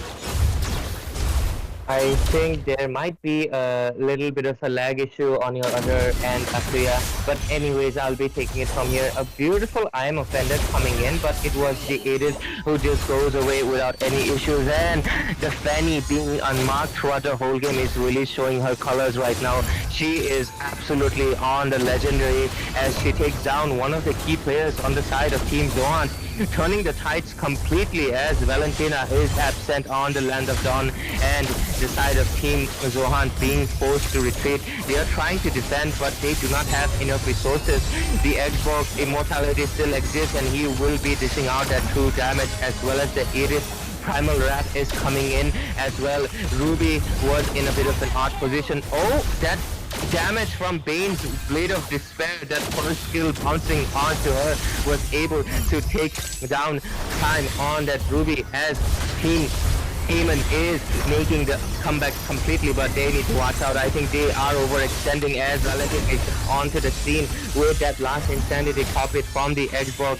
They are also not backing down as they will proceed and keep fighting on. Oops. Well, absolutely, Ray. That, I did see Eamon trying to give a comeback right there, and they have managed to push till around the base. And just look at that, just like you said, after that immortality from that export, the team has started performing pretty well, but I do think that Valentina will be looking to take him down, but she should just retreat at this point because they aren't doing well at all either. Their only hope lies in that Nolan taking down that Xborg, I think, or that Florin like he did before, but now since it's around the late game, even Florin heals have become pretty good. And look at that Bane with her Sky Pierce's stack of 50. He is dealing out so much damage, and I do see another engage onto that Xbox, so Ray, please take it up. Yeah, just like we both discussed right now, that immortality is so valuable. Like Xborg had 5 deaths in the early phases because he did not prioritize it for some reason until 11 minutes. And the moment he was able to get the immortality, no matter how many times his armor was popped off, it didn't matter. He still had his immortality and he could dish out the damage as Florin was behind, healing him back again and again. Oh, it is looking for an engage as the Primal Rat has been used quite early on. Valentina charging in with that last insanity as well. Aaron dived in and was taken down, punished completely. And I think this will be a complete wipeout for the side of Team Zohan. Eamon just showing their dominance on this late game and finally it being able to take down the victory despite not taking a single lord or objective. They just finished the nexus. What a great discipline and patient gameplay from the side of Team Eamon. Hats off to them. Well, Ray, if you ask me, that Fanny was the most, brilliant person, the MVP for me, because the way she was taking down all the objectives, she was taking down the priority targets, that Valentina and that low HP Nolan who was trying to run away. And yes, we cannot forget that part from the side of Pain. Look at that. Even though the team was losing in the early game, even though he was missing out on those turtles and objectives, he still has zero deaths because he knows towards the end game he has that sky piercer all stacked up. He will be doing immense damage, and we did see that Matilda absolutely melting down from the bounce of his first skill. At the same time, I really love that Nolan too, especially towards the end game. He did what he had to. He went there, took down that Florian, but since his entire team was wiped out because that Valentina charged in without any, of her teammates and died in first, they were entirely wiped off. But at the same time, we do see that our Lord not being able to provide enough support, he was just getting melted down, Ray. So, what are your analysis of this game? Yep, definitely.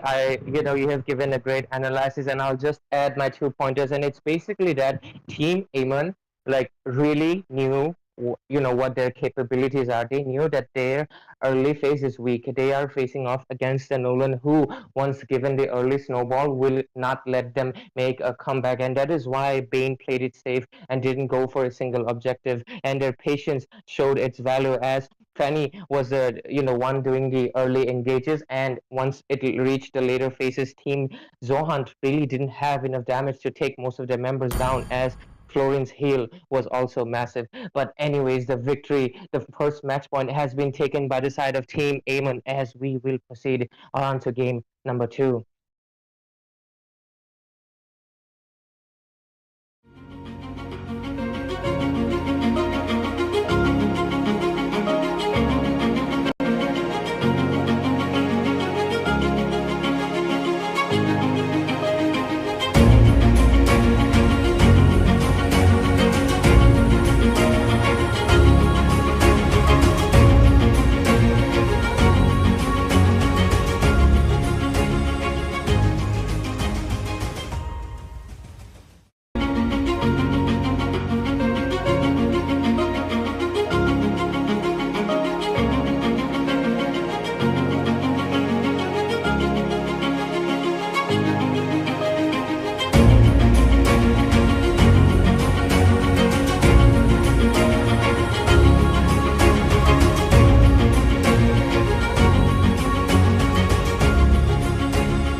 Welcome back, ladies and gentlemen. Here we are with the second match, second round of the match between Eamon and Zohan. In the previous game, we did see Zohan having a beautiful early game, but in the end game, it was all taken away by Aemon, and My the victory kiss had been gone grants to you them. So, Ray, immortality do you think or the second death. match will also be taken away by Aemon, or will we see an epic comeback coming from the side of Zohan?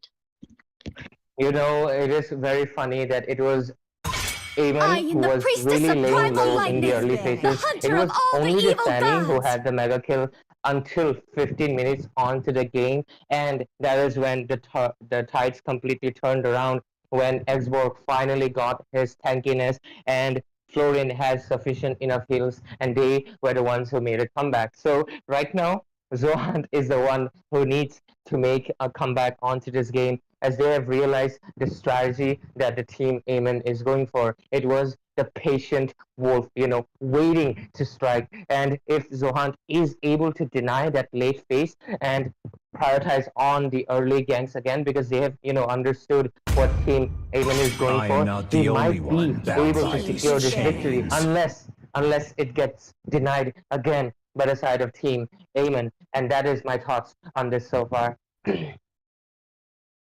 Well, Ray, if you ask me, we do see an edit, and a Fanny has already been banned from the side of Zohan because they must have realized that these two heroes are giving them a lot of trouble, so they do ban them out. And at the same time, we do see an Alice and a Phobius and also a Ruby ban because Ruby was picked off last game and she did Even pretty the well with that strongest CC. So of yeah, parents I Your fail to think team play she is is me. a picking. pretty good ban right there. And look at Zohan banning all three heroes which were picked up in the last game. Oh my god.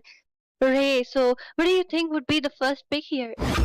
Fame, a Oh, flashy Your it team accompaniment. is is picking. the Ling. It will be 3 Leah going on with that Ling, and 3 Leah has absolutely decimated so many enemies that, all the games of Aemon I have casted, with the Ling, they play really aggressive. They do not take any chances and they prioritize from the early on and give him the early snowball. And giving the Ling out might be a little bit of a mistake on the side of Team Zohan. I mean, I do understand that Fanny terrified them completely, and they do not want their Aegis to be picked as well with the Primal Rat. But I think the Bane ban was really unnecessary because the Ling was still open. It is one of the signature picks of 3 Leah. But let's see how will they stop his complete Gaze onslaught upon the coming in. Oh, protect Your lines. Nolan team being is picked picking. again so early on.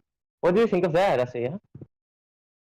Well, Nolan is a pretty good pick because, if it goes to the second phase, I am sure Eamon will be banning that Nolan out. But at the same Oh. time, just like you said, that edit and that Bane ban here was quite unnecessary because Lolita is still open. You can use her to counter both the heroes and it will, completely reverse the situation 360 degrees. So yeah, they could ban out Always that on the link just as you move. said.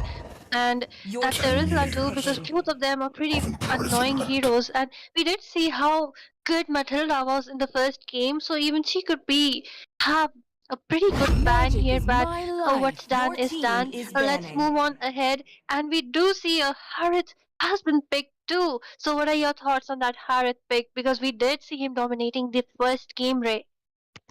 Yeah, I May the mean blood Harith of my is enemies Your really, flow from team my really is strong banning. spear. goal laner right now. If not the best goal laner competing against the Lunox. So the Harith pick is really amazing on the side of Team Zohan, and he will be one of the ones who will create the trouble for the side of Team Aemon. And they have also proceeded to ban out the Mincesar to not get any of the King's Calling or the spear shenanigans coming in from his side. So pretty overall understandable pick and ban. But at the same time, I was really expecting to see the Angel Link combo, with the Angela, but it has, I was denied, and it is instead the Matilda pick coming in. I think the Matilda is being picked Let's because make the of whole Your world team the is high banning. loss. And They want lively. to avoid any of the engages in the glorious pathway, and they want to save the Terizla from any engages that might be coming in on that EXP lane. Well, I do think so, but at the same time, you know, a combo between that Hylos and the Matilda could also have been a great pick right there. But Raymond did foresee that and picked that Matilda early up.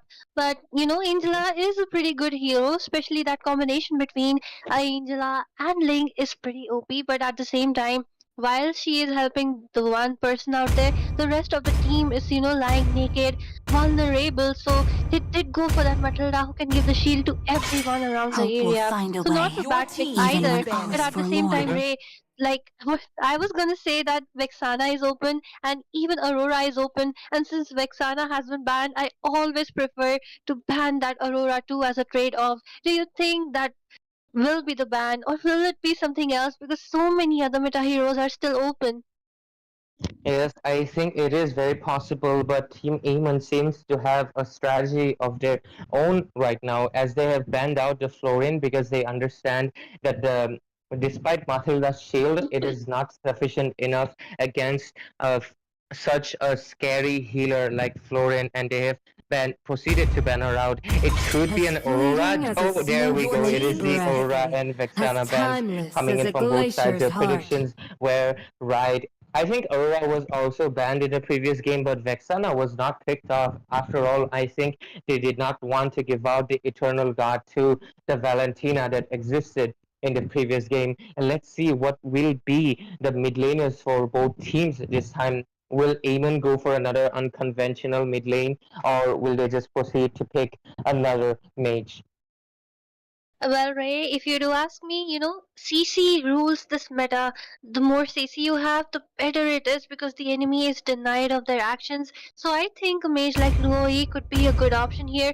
At the same time, we do have that Lunox with her Chaos Assault, giving that chaos in the entire battlefield. But I do see Your the team is evergreen mage, picking. Valentina, has been picked off by Zohan this time. Is- yes, the Valentina has been picked for the second time by Honey Farm. I think that is the name of one of the singers in the K-pop band. And anyways, just like you said, she is evergreen, and this time she has a very good ultimate that she can prioritize stealing. It is the Terizla's penalty zone. And will we see Gojo Satoru on this battlefield this time? Look at him just standing there. Oh, will we see an Angeling combo? I was waiting to see it. Will I get an Angela mid lane? Let's see what strategy Amon has right now. Let's see. Let's see. We are proceeding on to the last seconds. And it is the Angeline combo. I was not denied of my joy. Oh my god, Angeling. What, Ray? I was literally laughing on that. Nice ship, by the way. Anyway, yes, that Angela mid lane, they do lack CC though, and having a mage provides that CC, provides that nuke damage so that the lane can, finish off the low HP survivors. So I think by picking that Angela, it's kind of a double-edged sword because at the same time the Ling has been powered up, the Tesla has been powered up. They do not have a mage, the damage, the nuke which they need. I mean, they do have that carry, but I think she can be pretty much prioritized by that Valentina or even that Harith. And even that Nolan can one shot if he starts to snowball because he is the perfect hero to snowball a game. Don't you think so, Ray? Yep, definitely. Like their picks are amazing in my opinion, but at the same time, it is a double-edged sword. Angela and as well as like all of the team members are glass cannons on the side of Team Amon this time. And just a funny thing I noticed, isn't this Hylos skin way too similar to Lapu Lapu? What do you think, Sasuya? Wait a second, I just thought it was a mortis. And you just reminded me it's a Hylos. Never mind that, ladies and gentlemen. We proceed 5 on seconds to till the the land enemy of reaches dawn. the Will this battlefield. game Smash be them. also taken away by Eamon just like the All last troops one? deployed. Or will we see an epic comeback coming from the side of Zohan because it did give a pretty good early game competition in the last game, but some mistakes happened and that made them throw the entire game. But let's see what happens. So Ray, what is your analysis of the draft? I think both teams have really solid draft, but I think the key maker on this game will be the Franco with the Bloody Hunt.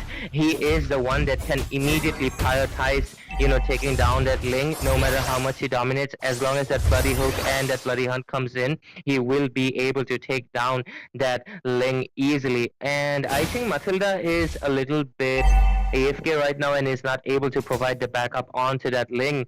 And Ling is also waiting. I think there might be a pause coming in. I'm not sure. But and oh, Nolan is trying to prioritize, taking the red buff, and I think he will be there for it. Well, I do believe sincerely there will be a restart because that Matilda is literally stuck, and the entire red team, Zuhant are right there at the red top. I do not know when the pause will be coming up because it's pretty one-sided, and I don't know. Side, poste. Yeah, रुका हुआ है साला.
Welcome back, ladies and gentlemen. We are sorry for that slight delay. We had some technical issue from the side of Team Amen, and so we have decided to redraft and restart the entire game. And here we are in the land of Dawn. So, Ray, what is your analysis of the draft? Oh, well, I will, give a reanalysis as we just face some technical difficulties from the side of Team Amen, just like you said.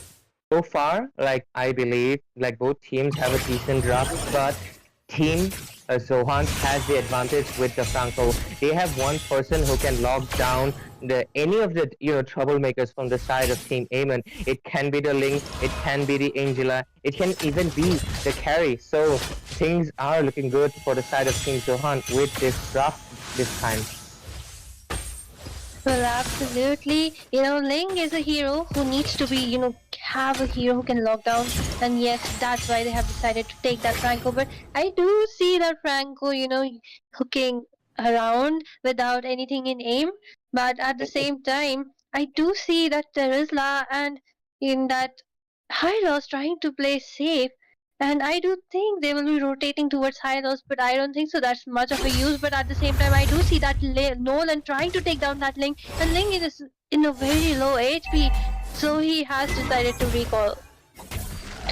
Yeah, it was almost an early snowball coming in from that Nolan, who just missed out just by a little bit, and Ling survived, not giving out that first blood immediately.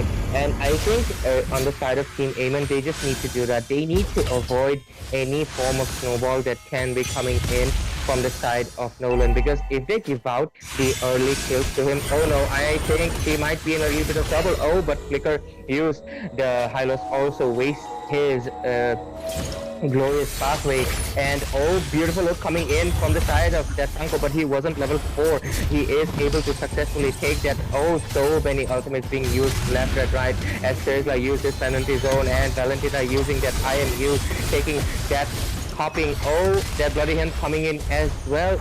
So many things happening, but not a single casualty from both sides. Yes, and at the same time, I do see that Carrie in a very low HP, so I think she should retreat. And yes, that Harith, he is a pretty OP hero right there, so he will be, poking that carry, especially in the early game. Yes, and Harry does have the laning advantage from the early to mid game until Carry can get enough items to, respond against the Harith damage. Even then, I think Harith will always have a better chances in a 1 versus 1 situation due to his constant spam and the shield from the Zaman force. So Harith does have the advantage in the laning stages, but anyway, so far the first blood has not been popped off yet, as it is 4 minutes into the game, and I think Team Zohan is eyeing on that carry as Franco has proceeded to head on to the bot lane as well. Ling is trying to poke against the Hylos, and he doesn't have sufficient enough damage, so he should just retreat. Carry really needs to watch her positioning. That is very aggressive coming in from her side. She should be aware that the enemy is missing, and I think she will get taken down unless the Matilda, and she is the first blood as she becomes the first casualty on the side of Team Zohan.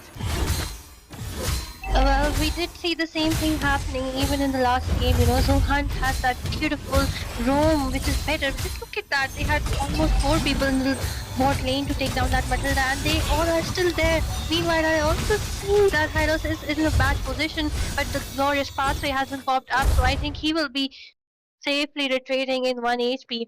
And the bot turret has also been taken down by those 3 people at the same time. What a trade-off coming from both the sides, from the side of Team Zohan. Yeah, Zohan so far is, it is understandable considering they have the early composition. They will be dominating in the early phase. Just like the previous game, Team Amen just needs to play it patient and prioritize on taking down people one by one instead of, sticking out too much together. But oh, another glorious pathway coming in, a beautiful penalty zone, but I think Terizla will be taken down as well. Beautiful Tempest of Blades coming in, but he was not able to secure any kills. Team Zohan leading on with 3-0. Oh, it's a 4-0 against Team Amen right now. Well, that Nolan wasn't there to secure that kill on that Hylos, who did retreat safely, but at the same time, he did that viable trade onto that carry because they know in the late game that carry will be an absolute menace for the team. So they need to, keep her in check, keep her farm in check, and just look at that. Nolan did prioritize that carry there, and that Franco trying to delay that farm for that Nolan, but I don't think so. It will be of much use here because it's not the early game. They can take down that buff pretty early, but at the same time, I see that Rizla in a very bad situation, and the trio have successfully taken him down. So at the same time, I do see that Hylos has changed his lane and he's trying to push that bot turret race. So please take it up. Yeah, I think that is a little bit of an odd decision coming in because Hylos should stay away from that carry specifically. And well, judging from the draft, obviously Team JHON is leading the early phase immediately. They have the Nolan, they have the Hylos, they even have the Harith, and it is overall a very early composition, and they are trying to set off their dominance against the side of Team Amen. But how long will they be able to maintain this up? Because if this goes on to late game, the Link's Tempest of Blades damage, as well as the Berserker's Fury, not to mention carries Demon Hunter damage, and the heal from Angela, it will be overwhelming to their side. So it is all about patience on the side of, oh, a beautiful hook coming in, but he decides to not engage. But anyways, my analysis is that Team Aemon needs to play with patience, just like they did on the previous game, and the side of JHON, they need to snowball as much as possible and finish this game off as soon as possible. Well, absolutely, and just as I mentioned before, JHON has this beautiful roam. Just look at them, 5 people onto one person. I think that carry will be taken down. Oh my god, what a bad position for carry to be because she had no support. Even the tank or even the Angela didn't have the time to use her ultimate onto her to save her. Well, just look at this, Ray. It's only been 7 minutes, and literally, Eamon's entire base is almost taken down. All those turrets, while JHON doesn't even have even a single turret touched except that bot lane because we did see that Link trying to split push, and I think that Valentina will be dealing some damage to him, but Franco is trying to see an opportunity to use Bloody Hunt on him, but I think that Matilda should just retreat because it will be 5 versus 1, and like I said, Eamon doesn't have enough damage at this point because they have that Angela, no CC mage, no damage mage, and even, that Matilda isn't a pretty good tank, she is a support, she will be melted down pretty soon. Yes, absolutely, and the Team Aemon is really, suffering from the side effects of their no early draft. They do not have any person able to stop disengages. Last game they had the Fanny who had the advantage in the early phase and was able to hold off the game up to 15 minutes, but this time they have a Ling who, once being denied of the farm, is just not able to be that strong in the. I mean, look at the damage coming in from Nolan. Just one starting that, hero, and we are seeing both engage. Oh, a beautiful penalty zone coming in as well. Oh, there is so much happening, but I think. Oh, Terry just slightly. Oh, there is so much happening right now. Oh, Terisla trying to connect his first skill onto that Nolan with that beautiful flicker, but he was not able to succeed. And I think he will get taken down here as well. A hard guard coming in, but it won't be sufficient. And Nolan comes back for more. And Angela jumping onto him was just a cherry on top. Nolan was able to secure a double kill as the Lord has already came down onto the top lane of Team Aemon right now. Things aren't looking good on their side. They really need to hold off until they can get the items, but Ling is just being denied of so much harm. Well, absolutely, now since they are, holed up inside their base, they just need to try to group up and defend because they lack that damage. I mean, just look at that Harith.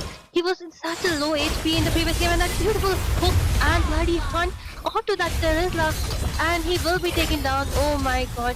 I think I was going to say that they need to stay cooped up in their base, try to look for that one opportunity, but that Franco is denying even that from them. Oh Oh my god, what a beautiful gameplay, what a beautiful comeback coming from the side of Zohan in the second game. And I absolutely believe that it is because he did not pick a proper mate. And at the same time, I do think that Matilda will also be taken down, and at the same time, turrets are also in a very bad position. So, do you think will they be able to defend Ray? Well, logically, it doesn't seem that possible because all of their turrets are gone. Their base is completely naked to the onslaught of Team Zohan right now. Look at that triple penalty zone from that Valentina coming in, but this might. Oh no, that Bloody Hunt connects onto that Ling, and he was taken down as well. There are so many resources being used left and right, but they do not have sufficient enough damage. Another hook, and it is a complete wipeout as Zohan secures the match point in game number 2, making the score equal 1-1 as we will be Victory! proceeding on to a game number 3, ladies and gentlemen. Well, Ray, if you ask me for the analysis, just like I said, just look at that Angela. She wasn't much use here, and picking two supports. I mean, yes, if you are taking that Angela for the mid lane, at least pick something tanky. But you have that Matilda, and at the same time, that after that Ling has been denied of his buffs, he cannot do much without that because his energy takes a lot for his skills. So yeah, since he was denied the buffs, he couldn't do anything. At the same time, he did try to take down that Harith in the low HP, but the way he was using his dashes, the way he was getting that shield, even if you think that even one hit is required, you will, it's kind of a thing where no, you will need at least three hits to take him down. So yeah, chasing them was another big mistake. What do you think, Ray? Yep, definitely. And I think it was overall like a really, really massive draft gap, just like you said. Angeling is an amazing combo. She gives the survivability to Ling, but they had a Matilda already, and they did not pick a fighter goal laner either. It was a marksman, and their whole team just looked. They looked like easy targets for that Franco as well as the Nolan, and they suffered for it. They couldn't hold off because they have a poor lane clear as well, and they lost in the early phases and could not make a comeback like they did in the first game, and they will be losing this match point to Zohant as we will proceed into game number 3. Stay tuned, ladies and gentlemen. We'll be right back on to game number 3.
Welcome back, ladies and gentlemen, as we will be proceeding on to a game number 3 due to Zohant just making a comeback on to the side of Team Amen right now.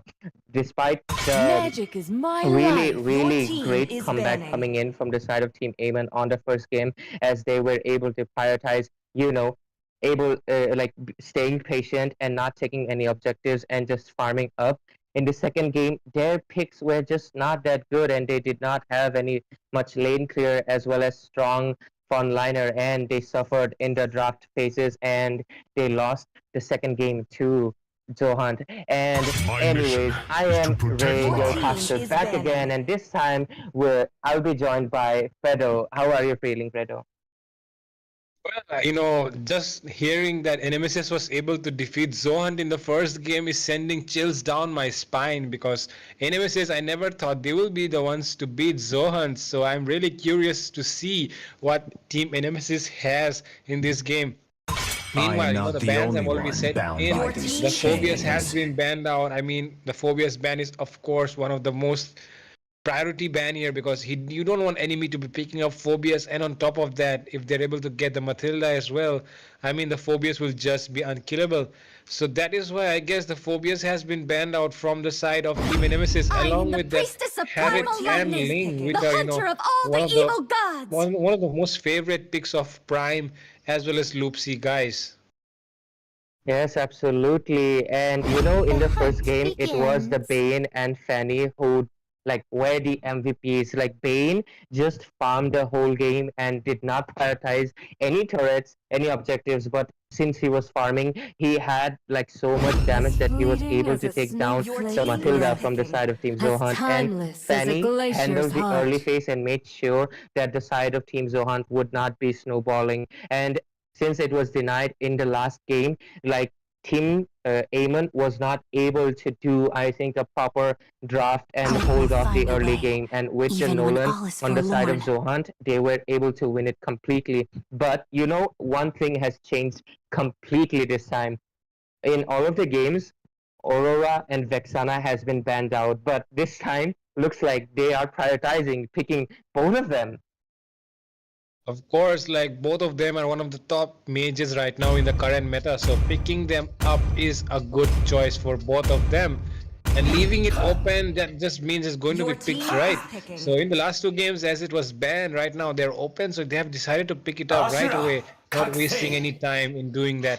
And with that, the Hayabusa has been banned out by the side, sorry, been picked up by the side of Team Zohan this time. So I guess Loopsy guys will be playing that Hayabusa. So yeah, it will be a very interesting thing to watch because Loopsy guys, he just likes to play with those assassins.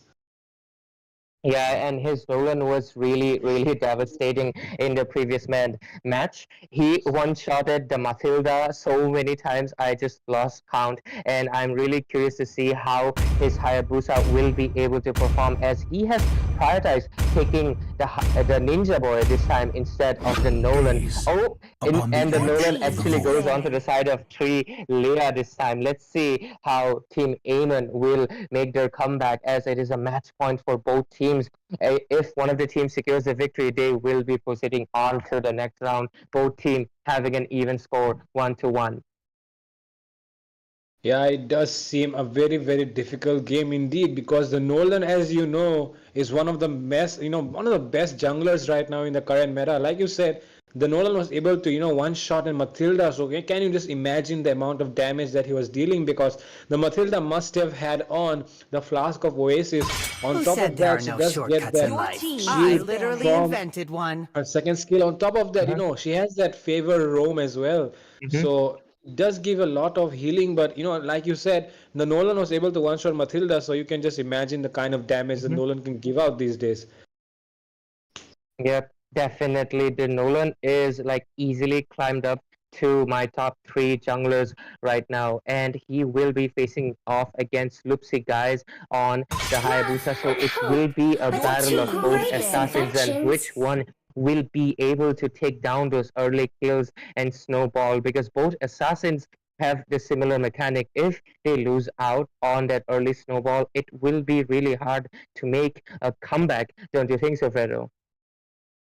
Yeah, you're right about that. I mean, both of the junglers here, they do Your depend on that team has early game been snowball ability, which they have. I mean, they do have a lot of damage output in the early game, even though the Hayabusa was nerfed using that. If the guy who is using has some skills, then he can get those stacks always on the on way. with his passive, Your and he team can is deal the picking. damage along with that ultimate Ogi Shadow. So it will all come down to execution from the user's end.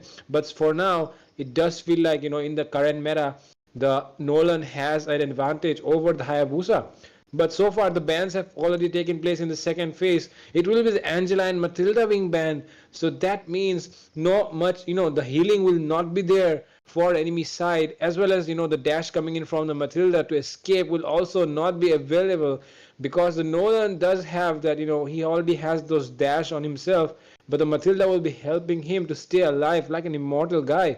So yeah, banning out the Matilda is a very good decision here.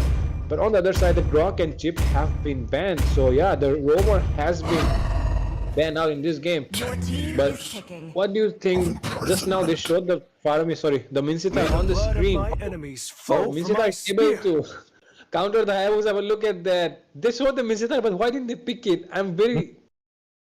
Ah, what are they thinking right now, Ray? I am really not sure because Mincetar counters both of the assassins. Once like Hayabusa or the Nolan gets inside that King's Calling, both of the assassins will not be able to dash out and can be taken easily. Oh my god, the anti-dashes from the side of Team JHON right now are just so restricting. Nolan really needs to play this game safe or he will face the Tyrant's Rage as well as the King's Calling. This will be a difficult game for the side of Nolan, who just gave out the Mincitar as well. But we are seeing an Atlas pick coming in as well. Yeah, the Atlas will be, a very useful hero to lock out the enemies if they try to engage, because the Vexana is there to counter him out. But once the Vexana skill is used, there's no other thing to stop him to go inside and pull that 5-man ultimate onto them. But for now, the draft has been completed and we're into the land of JHON already. Which draft are you liking better here? For me, Ray, I do think the side of Team Zohan has the better draft because of the Mincitar and the Kufra that they have.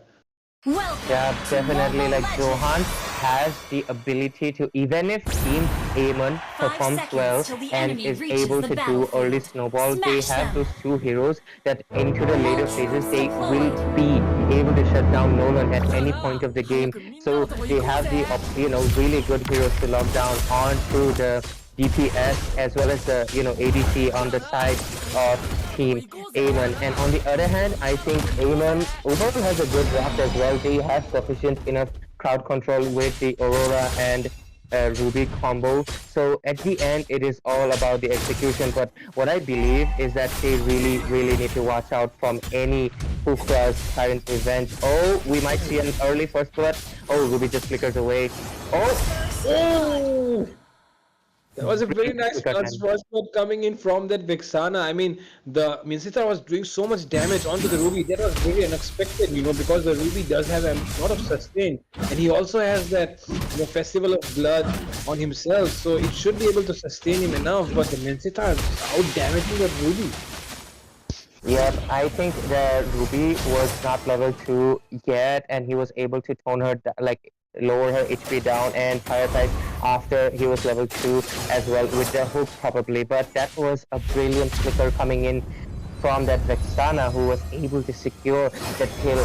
Honey Fam really actually has been performing well in all of the games, because I think in the first game he dominated with the Valentina. On the second game he dominated with the Valentina again, and this time with the Vexana's Eternal Guard, I have really high hopes on Honey Fam on that Vexana.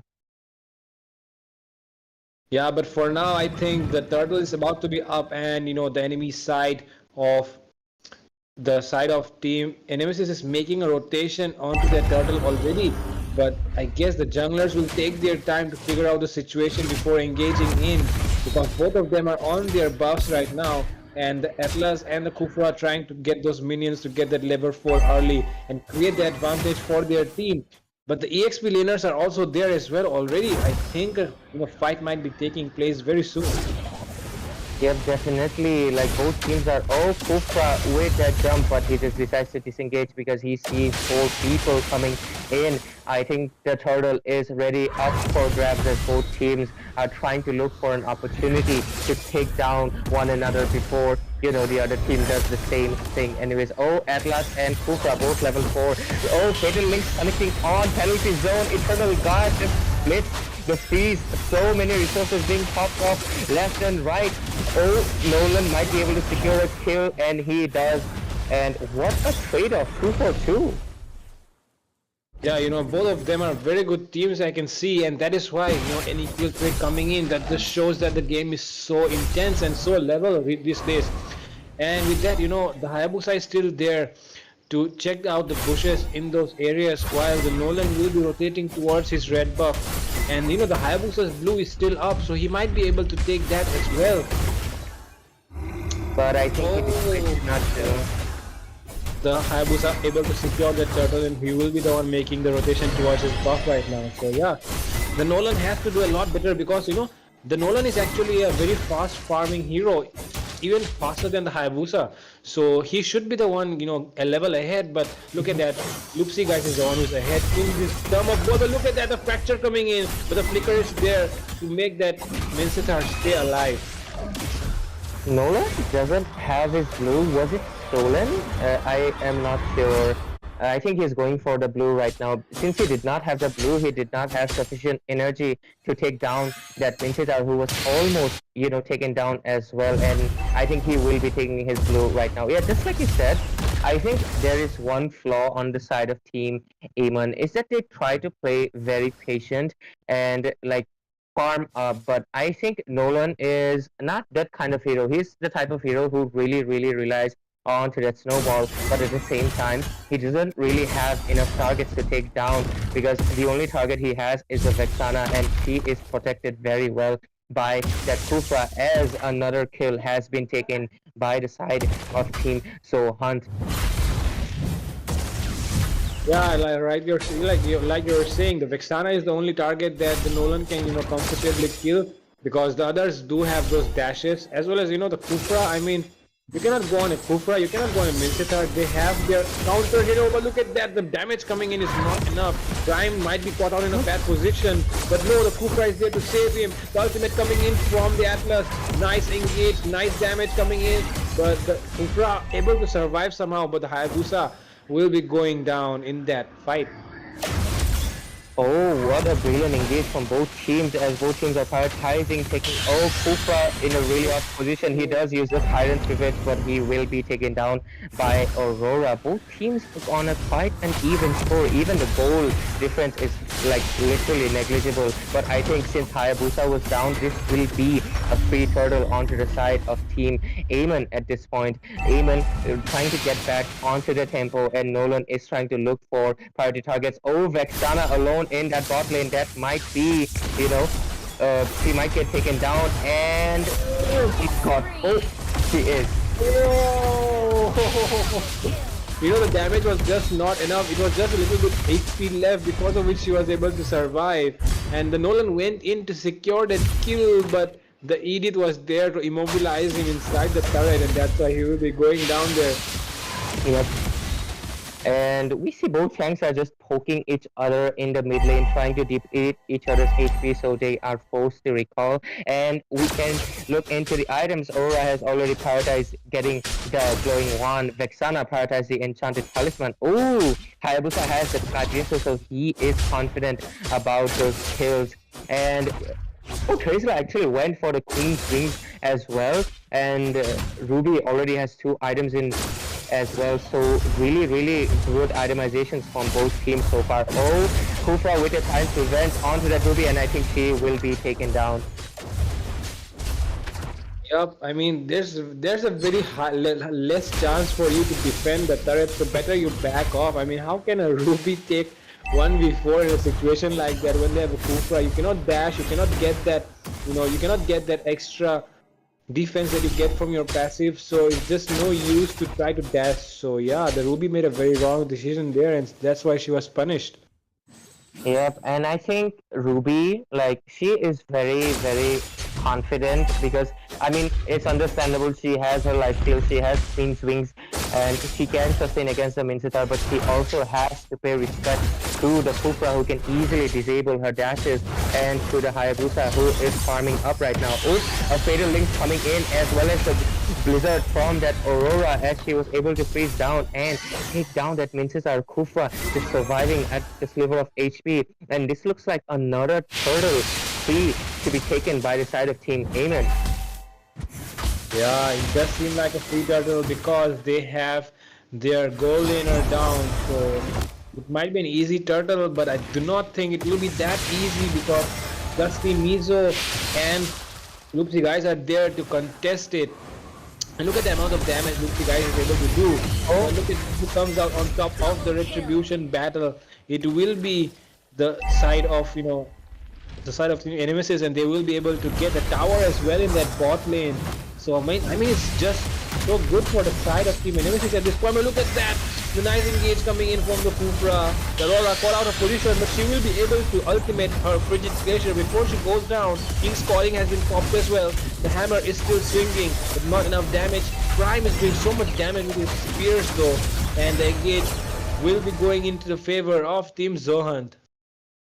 I am not sure, but I think Aurora used her winter when her passive also went up, so I think she just wasted it and she was taken down quickly. Or maybe it was not used because I felt like she used winter and her passive both. But anyways, like the damage from the side of Team Zohan is like so much to the side of Team Aemon, and they really have to do something about the Ares as well as the Mincetar, who are dealing so much damage, not to mention the support coming in with the Eternal God from Honey Fam with that Vexana. And so far, I think Team Aemon has, despite, taking the turtles twice, they are losing out on the team fight as, another King's Calling being used on that mid lane, and Atlas being picked off again as Team Zohan really showing their dominance, leading the score with the kills, as well as gaining a 4,000 goal lead on their side.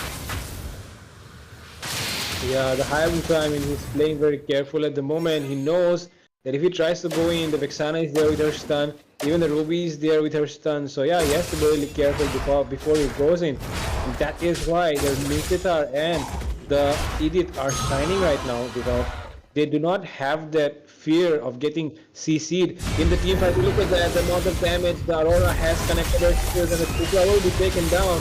And the Atlas Fatal Links is also coming in at the right time, but the Hayabusa popped his ultimate at the correct moment, and that is why he's able to secure 2 kills already. The Ruby tried to escape somehow, 3 members chasing him down, but there is enough sustain for her to escape.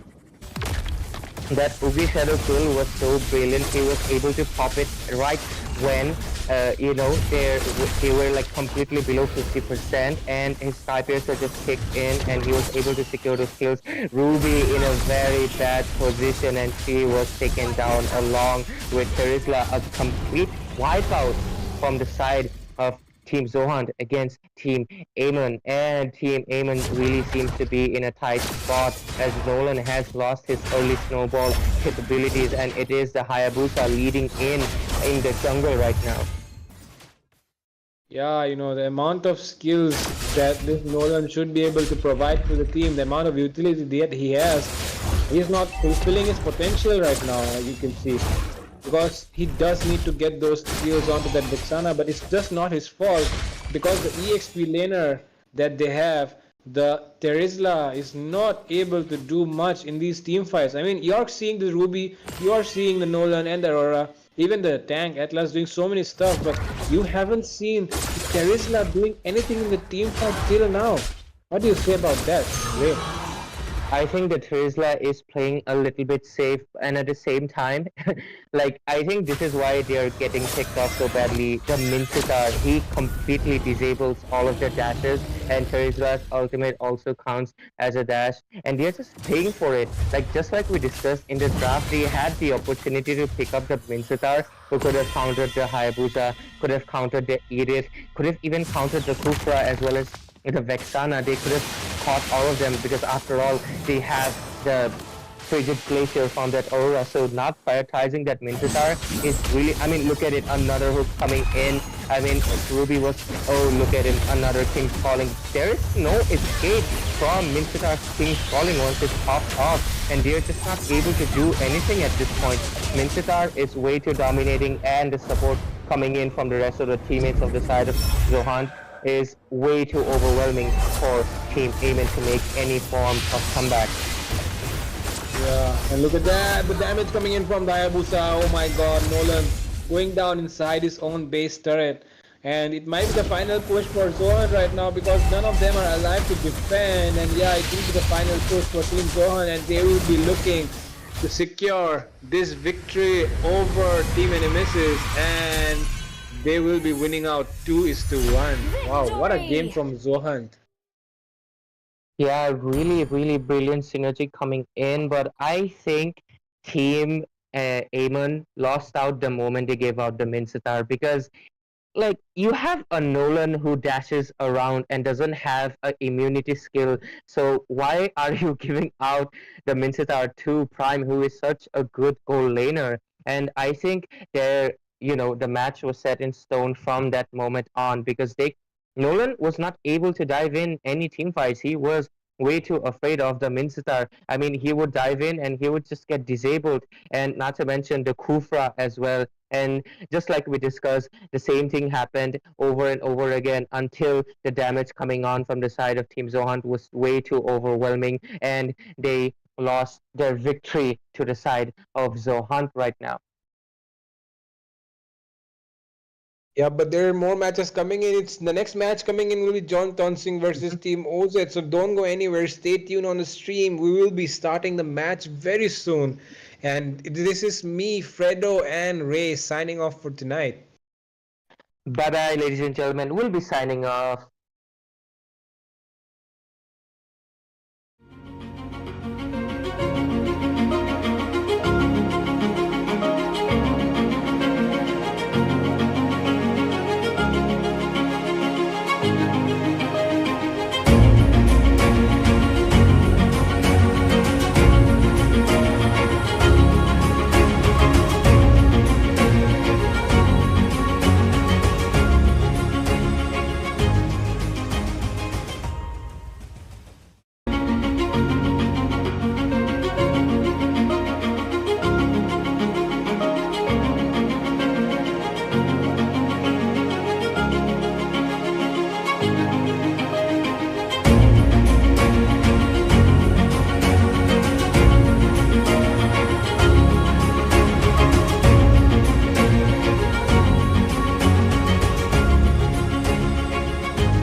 Welcome back, everyone, and we are back again with another match, the third game of the day. And you guys are tuned in at Royal Rumble Showdown Season 1. This is powered by Thunder Esports.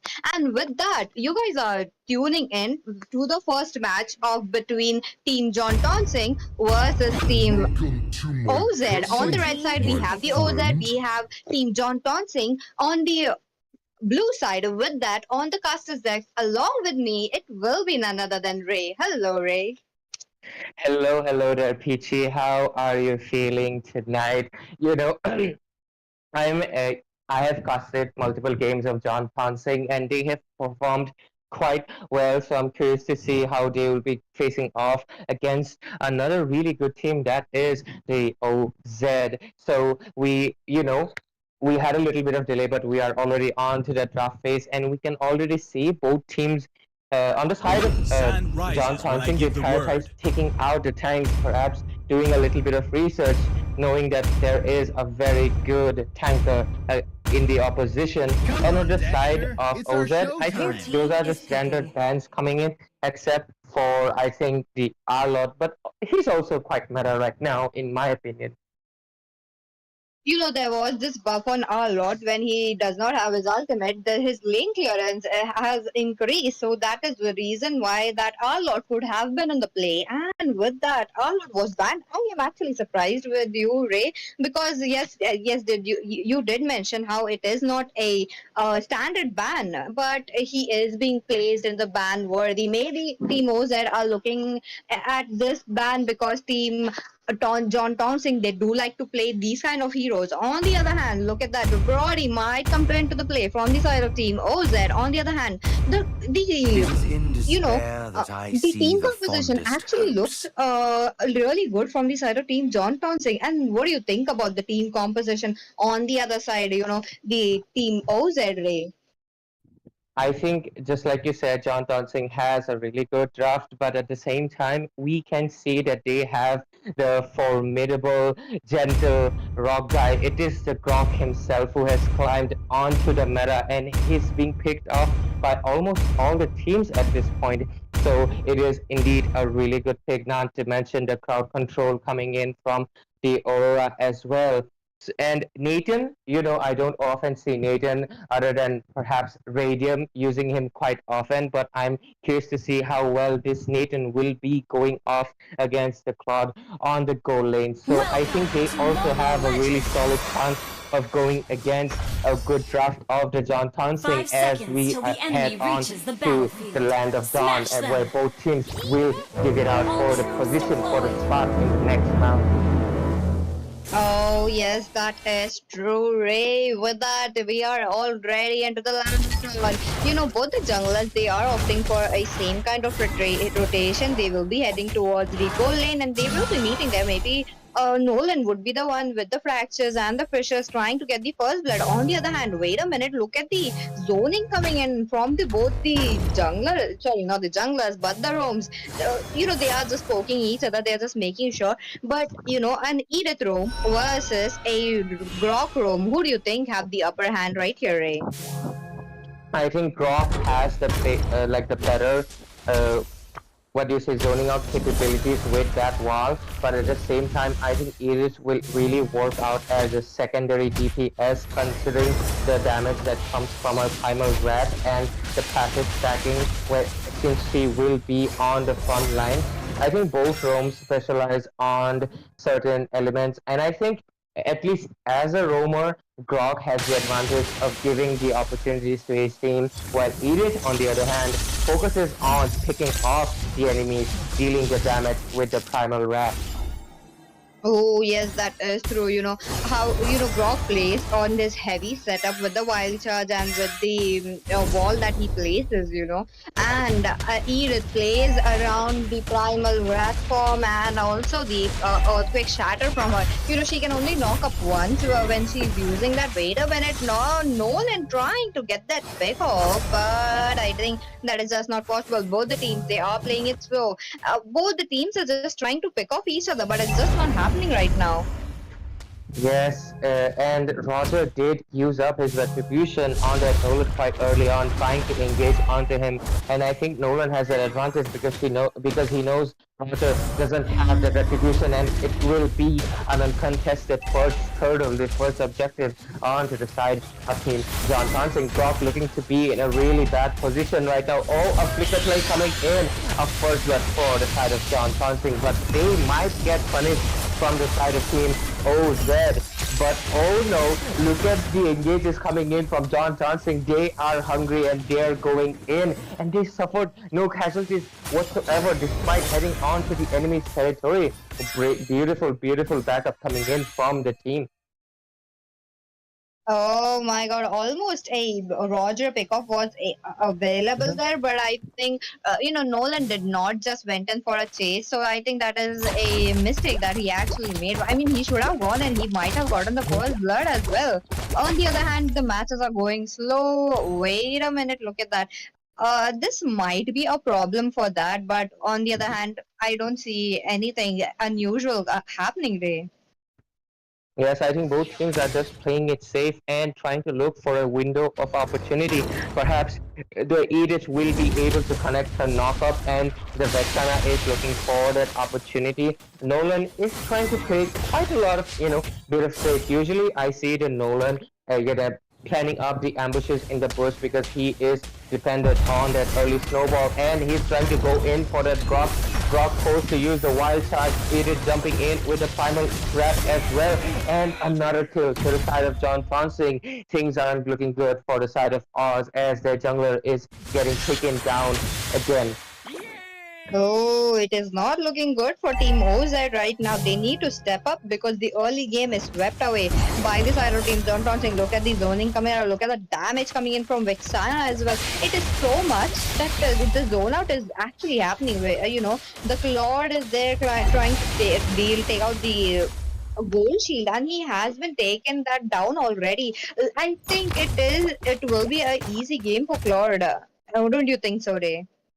Yes, getting that gold, I think you get around 320 gold if you're able to take down the gold seed completely to yourself. So he will have the advantage of one or even two items against that Nathan, who will be falling off and have to play passive to his side, and that will prove really crucial because Nathan is also really item reliant. We are seeing both gold laners duke it out as the the turtle has been started by Nolan. Oh, Roger is just not in a position to take down the turtle, and it is another objective to the side of John Tansing as Claude, making use of his goal advantage, is able to take down Nathan as well. I am really not loving the matchup between those Nathan and the Cloud. Wait a minute, and to the mid lane, look at that. The Project Glacier being used as well as the Eternal Guard. It is not doing a lot of damage there because both the mages, they have missed on the skill. On the other hand, Claude was able to take down that turret. That will be the first neutral objective going into their hands. So this is actually looking great for Team John Thompson, but on the other hand, Team OZ, even with a Brock, even with the wild shots they are not able to get a pick up. Wait a minute, the Raging Sands from being used, but it will be missed again by the Khalid. Yep, Khalid rotated towards the bot lane as I think a swap will be happening between the laners because Claude will probably try to prioritize pushing down the top lane as well. So Khalid will be taking that passive road, defending against that Nathan. Good rotation coming in from the side of John Tansing so far. Nolan is trying to look for a pickoff. Oh, wild shots coming in. Edith is trying to prioritize that fated glacier as well. Roger, no, he was a little bit too greedy, and the wolf is taken down again. Looks like the hunter gets hunted into the steam fight, but look at that, even the Piraga armor being popped by that Khalid. That is a lot of damage coming in, and with that the quicksand, he will be regenerating very soon. That is another great advantage to the Khalid, how he does not have to go back to the base to heal up. So into the 1v1 situation, wait a minute, looks like the team fight has just broken off towards the red side, but looks like there is an engage ray on the wait a minute. Khalid is trying to go in. Khalid is poking, but I don't think so. That is enough because Team John Crossing, they are not looking for a fight. They are just waiting for Team OZ to pick on the fight to retaliate and give them the mistake that Team John Tonsing wants. Yes, you are absolutely right, PT, because a beautiful stand ultimate coming in from that Khalid, but I think he will be punished for that, as well as the Vexana as well. But Brock Pickoff also comes in. Both teams are trading blows after blows. The Claude with the blazing duet charging in, and it is almost a wipeout as Nathan is the only one. Oh, Roger is also coming in and secures the kill, finally getting him the first kill onto this game, but I think he will be punished. Oh, a beautiful fracture, predicting the look, where the Roger will be from that Nolan. Really great predictions, don't you think so, PT? Yes, that is true. I think that buff on the Nolan is actually showing up. Did you just see the slow effect onto that Roger? And he did not were able to survive that. Oh, with that, I'm looking at the matchup as well. It is kind of going one-sided, but not too much because Team John Tonsing, they are not looking for fights, even though they have the gold advantage. They do have the kill advantage as well, so they are just playing it safe. We are looking at the items coming in. A Thunderbelt already onto the Khalid. Even though the Thunderbelt item was nerfed, it is one of the items getting nerfed this patch, but that is still a viable option, don't you think, Ray? Yeah, I think the thing that got nerfed from Thunderbelt, it was the damage with the defense items, but it is still a solid defense item because you can still window stacks up and you can get the hybrid defense. Oh, it is try to look for a kickoff, but the Frigid Glacier landing on time to taking down the Iris Squad is charged in with that blazing duet, and Nolan coming in at the crunch of time, saving the goal laner of his team, the Squad, from being taken down, as it was a 2-for-2 trade, but still on the favor of the side of Team John Thompson as they lead on with a goal lead of almost 5,000, and the Lord is also spawning in, ready to be taken by them. That is true, Ray. On the other hand, the Lord is up. This will be a level 1 Lord. And, Team John Tonsing, they are trying to take it down while there's a Brock trying to prevent from that happening. 56% of the HP already taken off. Wait a minute, the reset is already there. On the other hand, there is a team fight breaking off. Look at that, the exchange of blows and coming in with that.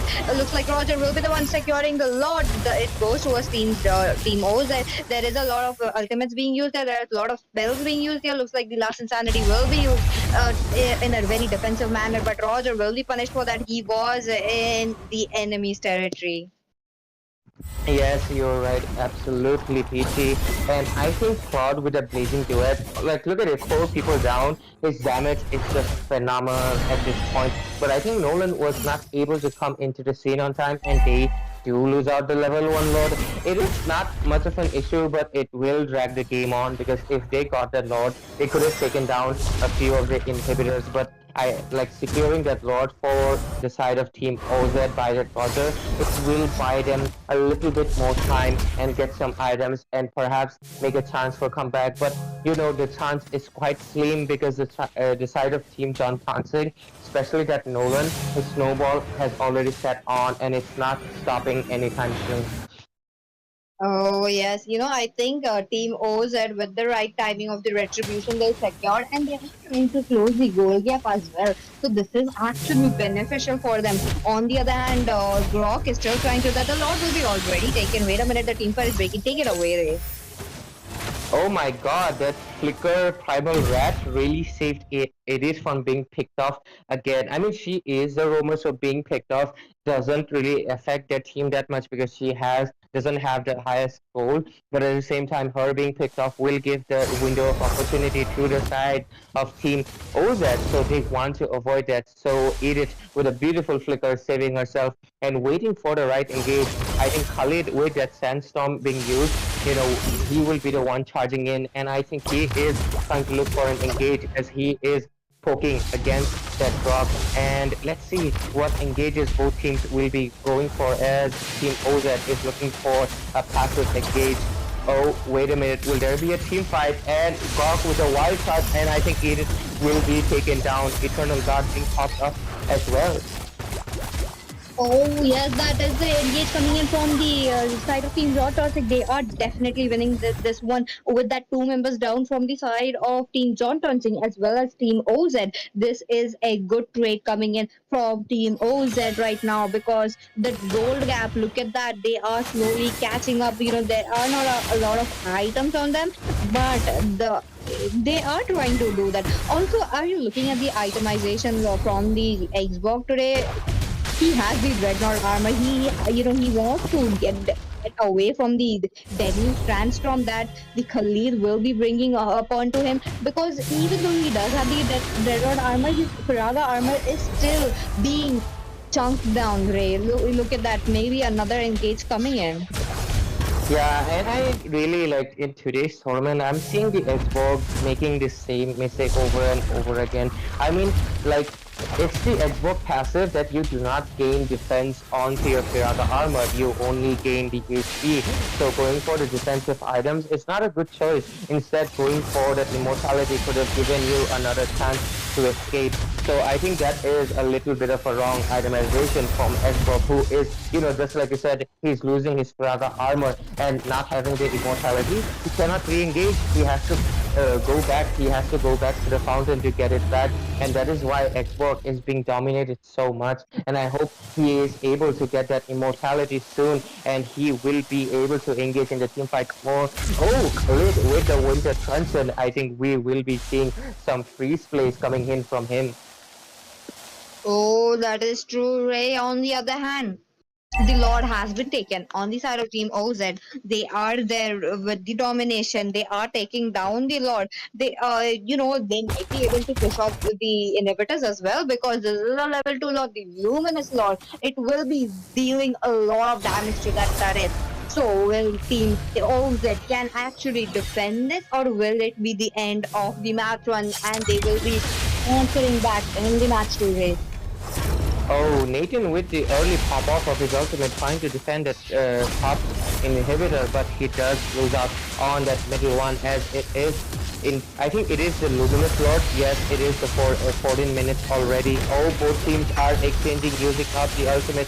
Khalid is the first one to be taken down as they charge in, I think, a little bit too early, and the backup was not on time, because look at John Consing, most of the team members, they're just backing off, and Khalid was punished for that engagement as Team OZ are able to survive that Lord, but only lose out on their mid lane inhibitor, which will be crucial on the next Lord, because their base will be naked to the onslaught of their Lord's enhanced attack.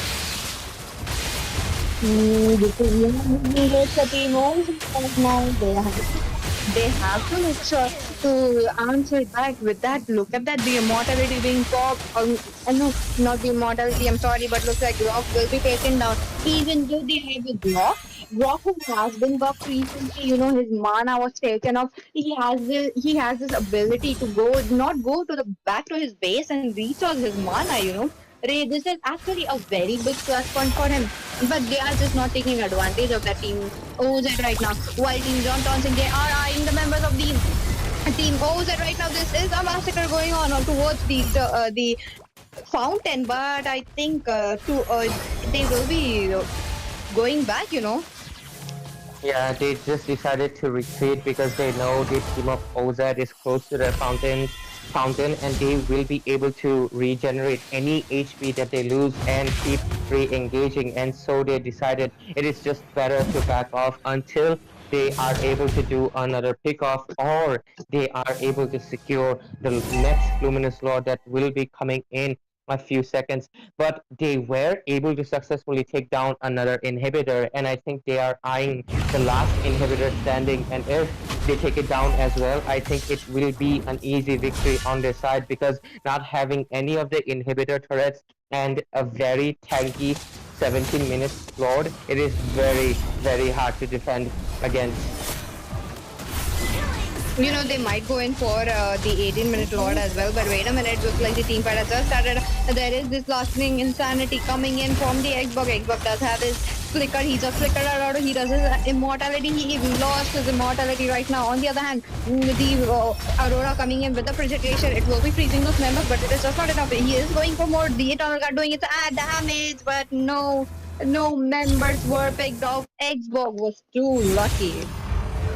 Yeah, and this is why I always tell Xbox users to prioritize that immortality. Like, he was able to survive the onslaught of 4 people just because of that immortality. That regeneration of his Peraga armor. He was able to back off as the teammates were able to come in time, and that itemization really helped him to survive this team fight. As Todd was taken down in the top lane as well.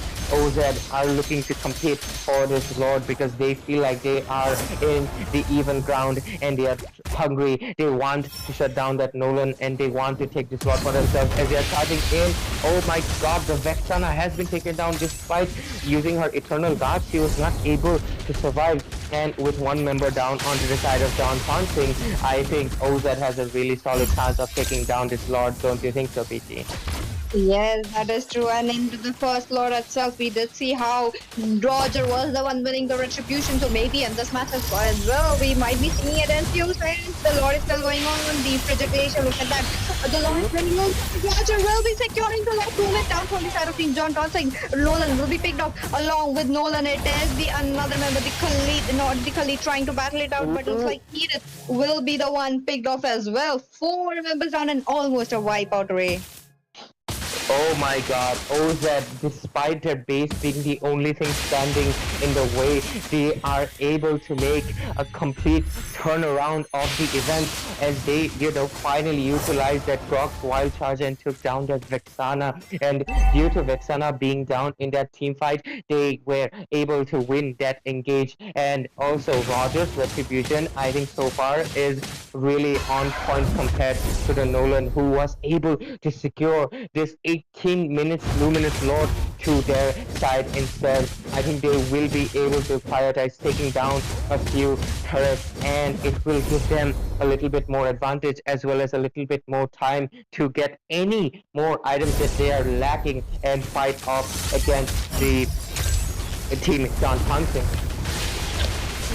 This is actually giving them the room to breathe from the side of Team OZ. Oh, Yes, definitely stepped up. But wait a minute, looks like Roger will be spotted by coming in from the Nolan, but Nolan wins the 1v1 match. There is no way Roger was a match for them. Nolan, he is safe with the fractures, with the fissures. He does manage to recall. On the other hand, the Lord is still marching in from the top lane. The Lord, Team John Tonsing, they have a time. They have the room to as well to take down the Lord. And look at that, no inhibitors have been harmed so far, even though this was the 18-minute Lord. Yes, the Roger being down to one of the range attackers from the side of Team OZ, it gave them the advantage. Really great pickoff from the side of Nolan. Despite them having the advantage right now, the OZ being 1 member down, it gives like the intimidation, and they did not want to fight in because 5 versus 4, it is a losing battle, and taking down that Roger was a great decision as they could not go aggressive onto their base, and all of their inhibitors are still up and healthy without a single mark. Grok he was trying to provide the vision, but I think it might be a little unnecessary. He might get taken down, but a beautiful wild charge saving him from that Iris. Oh, Roger is trying to be the hunter, but he is denied of it as he runs away to safety. He is safe for now, but for how long he will be safe? Because from the side of Team John Tonsing, they have the aggression. They are answering back towards every aggression coming in from the side of Team OZ. Even though Team OZ are struggling right now, they are coming up with the gold gap. They are closing it up, and right now they have the gold lead. They don't have the skill lead. That is one of the thing. On the other hand, the 20-minute Lord, this is the mega Lord coming in, and a very crucial Lord. This time Nolan has to win this retribution if he wants to proceed to match 2 with a win streak, or Roger would be the one taking down the Lord. It will be a great battle of retribution, because from the side of Team OZ, the Roger is getting a pathway. He is getting those setups from the Grok, from the Aurora as well to go in, and that is why he's able to secure those. Good Lord, Ray. Yeah. So far, like all of the objectives, especially the Lords, have been looking good for the side of Team OZ with the Roger. But I think Roger is in a little bit of a tight position because he is making sure that they do not get backdoored. He is trying to clear the lanes, and I think that might be a window of opportunity that the side of John Tonsing is looking for. But I think John Tonsing do not want to risk the wipeout that happened in the earlier fight. Oh, a control play coming in, but it was completely denied by the Vexana. And since it is on cooldown, I think the side of John Tonsing has the advantage because Brock does not have his conceal and he will be in the face. Oh, we see an engage on the mid lane, but they just decide to back off as Khalid regenerates most of his HP. And I think both teams are probably trying to do a Lord dance, but they do not want to lose any HP, and both teams are just playing it safe, staying in the bushes, looking for an opportunity. Oh, yeah, I think both teams will just be playing it safe for now. Team OZ in a tight position, they cannot leave their base, and Team John Hunting, they know they have been wiped out in the previous team fight, and they are not risking either. And just a passive play coming in right now as we proceed on to 23 minutes. Nolan just gets spotted out by that Rogue, and yes, look at that, the engage is already set and looks like it will be the Vexana going in, and Ed is getting caught. The Projectilated does catch one member, but it's just not enough. The freeze is still there. She is very low. The Winter Crown coming to the play. On the other hand, wait a minute, Roger gets picked up by into the hands of the horrifying effect. The deadly grabs coming in from Vexana. What a Winter Crown play. That was very lucky for her. On the other hand, it is just the Roger going down. He was just sent back to the base. But Team John Dancing, they are 3 members up. 2 members already slain. This is actually not looking good. Yeah, it is like very awkward for both teams because both teams just lost their junglers in this team fight and they both cannot take this Lord because they are afraid of it being down. But Roger will be the one spawning in earlier than the Nolan, so I think Nathan is trying to prioritize on it, but it might be a really risky move from them because Khalid is charging in and there's Project Glacier as well. Oh, that Blazing Duet coming in as well. Wind of Nature onto that play, and I think this is the mistake team. OZ was looking for Claude is down as well as the Khalid, and they can really prioritize taking down that Lord because Roger is up as well. So is the Nolan, and I think Roger has the better odds of winning this retribution unless Nolan does a miracle retribution play. Oh, just Conceal coming in as well. I think Nathan will be taken down. Immortality being popped up. So many items swapped by that Nathan, but it was just not a success. He is taken down. There is so much happening on, and this last fight has dragged off for 5 minutes. Both teams just trading blows after blows. So many items swapped as both teams are fully built. And will that Vexana be taken down? She is trying to sidestep, but she is also taken down by that Roger. So many skills used, so many spells used. Oh my god, the Roger survives at his flicker of his HP as both teams lose out their crucial members. Oh yes, that is true. Look at that. Looks like the Grok was just spotted. Even the Roger, who was very low, almost getting killed by that Edith, but that was just not possible because we all know Roger, who is a mobile hero, and he survives it out. On the other hand, the Lord is still up. We are already into the 25 minutes of the game. The setups coming in from OZ, they have gotten so much better. They are trying to pick up the main members. They are picking out the Vexana, and they are getting their answers. To pick up the Vexana wins the fight. But wait a minute, the Lord is very low. Looks like the Wild Charge will be coming in into the play. But Nolan is still there into the Lord. He is trying to take it down with the lead. Will be this a retribution winning out? And yes, it will be a retribution battle winning out from the hands of Nolan because it was an uncontested Lord. Since Team OZ, they were low. They were forced to be out of that competition. Yeah, like the Claude using that blazing duet to keep the Roger out of the team fight was really, really good decision making on the side of John Townsend as they finally secured this Lord. It had this Lord dance was going on for 6 minutes and finally it's down. It is taken by the team John Townsend. This is going to be such a tanky Lord and Team OZ better play to any gods they know because this is going to be so hard to defend if they're able to pull this off. Oh my god. And like I think Team John Townsend has to make a massive blunder in this team fight because they have the advantage. This is a 26-minute Lord on their side. What will happen? Oh my god. Maybe the base will end, or maybe it is a wipeout from the other team, John Tonsing, or maybe a wipeout from OZ. These are the answers that I could give you for that question, Ray. On the other hand, the team fight has just started out. There is an extra 2 Wait a minute. Eternal Guard going on to the 2-man knockup. The team John Tonsing, they are very low. 1 member already down. Wait a minute, 2 member already down. The Lord is already into the base, and there we go. The crystal has been taken out, and the first victory going into the hands of team John Tonsing. What? It was such a game of, patience because both teams dragged on that Lord for so long. Like, Team John Tonsing was anxious of that Roger because he secured multiple of their objective and they did not want to risk out giving out this 20-minute Lord. And on the same side, Team OZ was playing it safe. They did not want to be picked off by that Nolan or that Khalid or even the Vexana Edith combo coming in, but at the end, the John Townsend were able to zone out Roger completely and secure this extremely late game Lord who just did not get taken down on time, and they were able to secure the first big victory of this best of 3 game series, and we will be proceeding to game number 2.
will find a Welcome way, back, even ladies when all and is gentlemen, forlorn. to the stream as we will be proceeding to game number 2 between John Tonsing and Team OZ.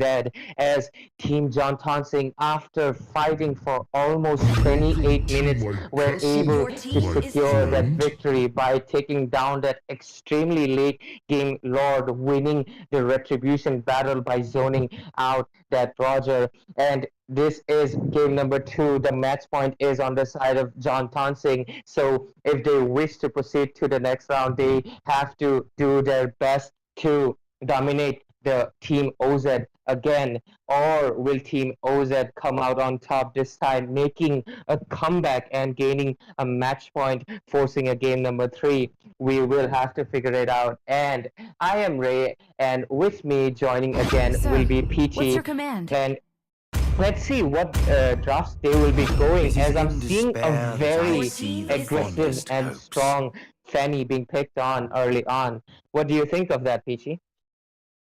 Okay, I am really not loving the Fanny pick right now. Fanny being taken into the first phase. I'm really not sure, but they might be able to pull it off. I'm not looking at any Minsitar pick coming in because that Minsitar could have been a very crucial role in stopping that Fanny, or maybe that Nathan as well with the entropy, and it can actually potentially stop the Edith as well. You know, Edith really has to dash out with her primal form, right? So she can be stopped if she is in the King's Calling, but Team John Tonsing, they are taking the time. I'm really hoping to see an EXP pick coming in to answer that back, My but looks like that is kiss not the case. grants you And it will be immortality a gold or lane death. Alice. Yeah, just like you said, a Minsitar pick actually counters all 3 of the picks that OZ just picked off. I mean, Nathan cannot dash out, Edith cannot use her Primal Rat, and Fanny obviously cannot use any of her cables, completely shutting down her mobility. So Minsitar gold lane could have been a devastating pick from the side of Team John Tonsing, but seems like they have a different plans this time, as they will be going with the formidable Alice gold lane. Alice's presence in the meta is surprising, as she has climbed back onto the ranks of the top gold laner right now. But at the same time, facing off against Nathan, who is As also fleeting another as a magic damage snowflake's dealer on the breath, gold lane. as Let's see which timeless as a one will be able glacier's to come heart. out on top. And do you know why I think they proceeded to go for the Alice gold lane this time? I think it is to make sure the Nolan does not get even a window of opportunity. Last game, Claude, whenever used the Blazing Duet, Nathan used the Wind of Nature, and Claude cannot do the same because Nathan is magic, and hence they are going for a magic gold lane this time. Oh, yes, it is a good pick, but you know, Your the team Alice is was banning. buffed into the recent patches. Alice can actually go in with the Blood Oath. Where He there has is the light, there are teleportation also ability to catch shadows. the Nathan as well. So this is where it will be good, playing a very good role onto that. But Fanny is also there. Fanny can actually pick down that Vexana, because in the last game we did see that Roger picking off the Vexana, and from the the team formation from the team John Townsend, it was all broken up just because of the Vexana being killed. So they are trying to create this opportunity from the side of Team OZ, because they have the answers to Team John Townsend's aggression in this game, Ray. Yes, absolutely. I agree with you, PT, on that. And I see a Louis ban coming in this time. Is it a respect ban, or will we see perhaps an Estes pick coming in from the side of John Tonsing? I'm really Your curious, team because is usually picking. Louis is either a respect ban, or it is, because they want to pick off the walking fountain Estes onto their side. We are seeing the Kufra being banned out again and again in both games, as Team OZ really doesn't want to deal with any. Oh, obviously do have the Fanny, and they do not want the Tyrant's Rage coming on to them. Okay, I'm looking at a Bane. They are trying to hover over a Bane. That is the Capri Cutie. Maybe even Alpha could have played, Your but team is wait a minute, picking. Corey Cutie going in with that Terizla. I am really not sure about this Teresla pick coming in because Teresla recently he has been nerfed. The early game, the mid game has been nerfed from the side of Team Teresla. So Teresla is a little slow compared to that Edith, who is on the EXP position right now because look at that. Smith is already showing up his tank Tigreal. Maybe a Tigreal could come into the play. Yes, I think it could be a good pickoff coming in. They do need this crowd control. I mean, Edith has sufficient crowd control, but having more crowd control will never hurt your side because most of the side of the team, sorry, the team John Tonsing is looking vulnerable to that crowd control, and they will be Your team proceeding with won. the Lilia pick. Well, it makes sense because she wants to slow down the any form of barrage that could be coming from that Grok or that Terisla. Not to mention, she is extremely good at zoning out in the objectives, giving Fanny the breathing room to take the objectives easily as possible. And just like to back off what you said, I think Terisla right now has kind of fallen off as the king of EXP because in the early phases to mid phases, he does not have the earlier damage reduction, and he is suffering as we've seen in tournaments. He cannot do the early domination back to back anymore, especially against someone like Edith, who was recently readjusted. Oh, yes, yes. That is true, yes. But look at that, the Nolan pick coming in again. The Nolan was actually a strong pick into the last game, and even this game, it will be answering that Fanny's game. On to the other hand, I'm looking at a Lilia pick as well. Lilia is actually great counter to that like Sana into the mid lane, with the first and the second skill, the bombs that she has, she can light it off, she can actually survive with the black shoes as well. So this is actually looking great for Team OZ right now. Don't you think so, Ray? Yes, definitely. Like Lilia overall is a really great mage because she has two lives with the black shoes. Anytime if she's picked off by that Nolan, if she's able to use that black shoes on the right moment, she will go Welcome back to Mobile onto Legends. behind 5 easily able seconds to, till the enemy reaches survive the any form battlefield. of snowball, Smash and it them. is indeed a good pick coming in. Not to Ultras mention, the deployed. Fanny is obviously a formidable jungler in this meta as well, so I'm really excited to see how both teams will execute their games as we proceed on to the Land of Dawn. It is a match point for both teams as John Tonsing is trying to look for a victory so they can do a clean sweep, and OZ is trying to deny that, and they are hungry for a game number 3.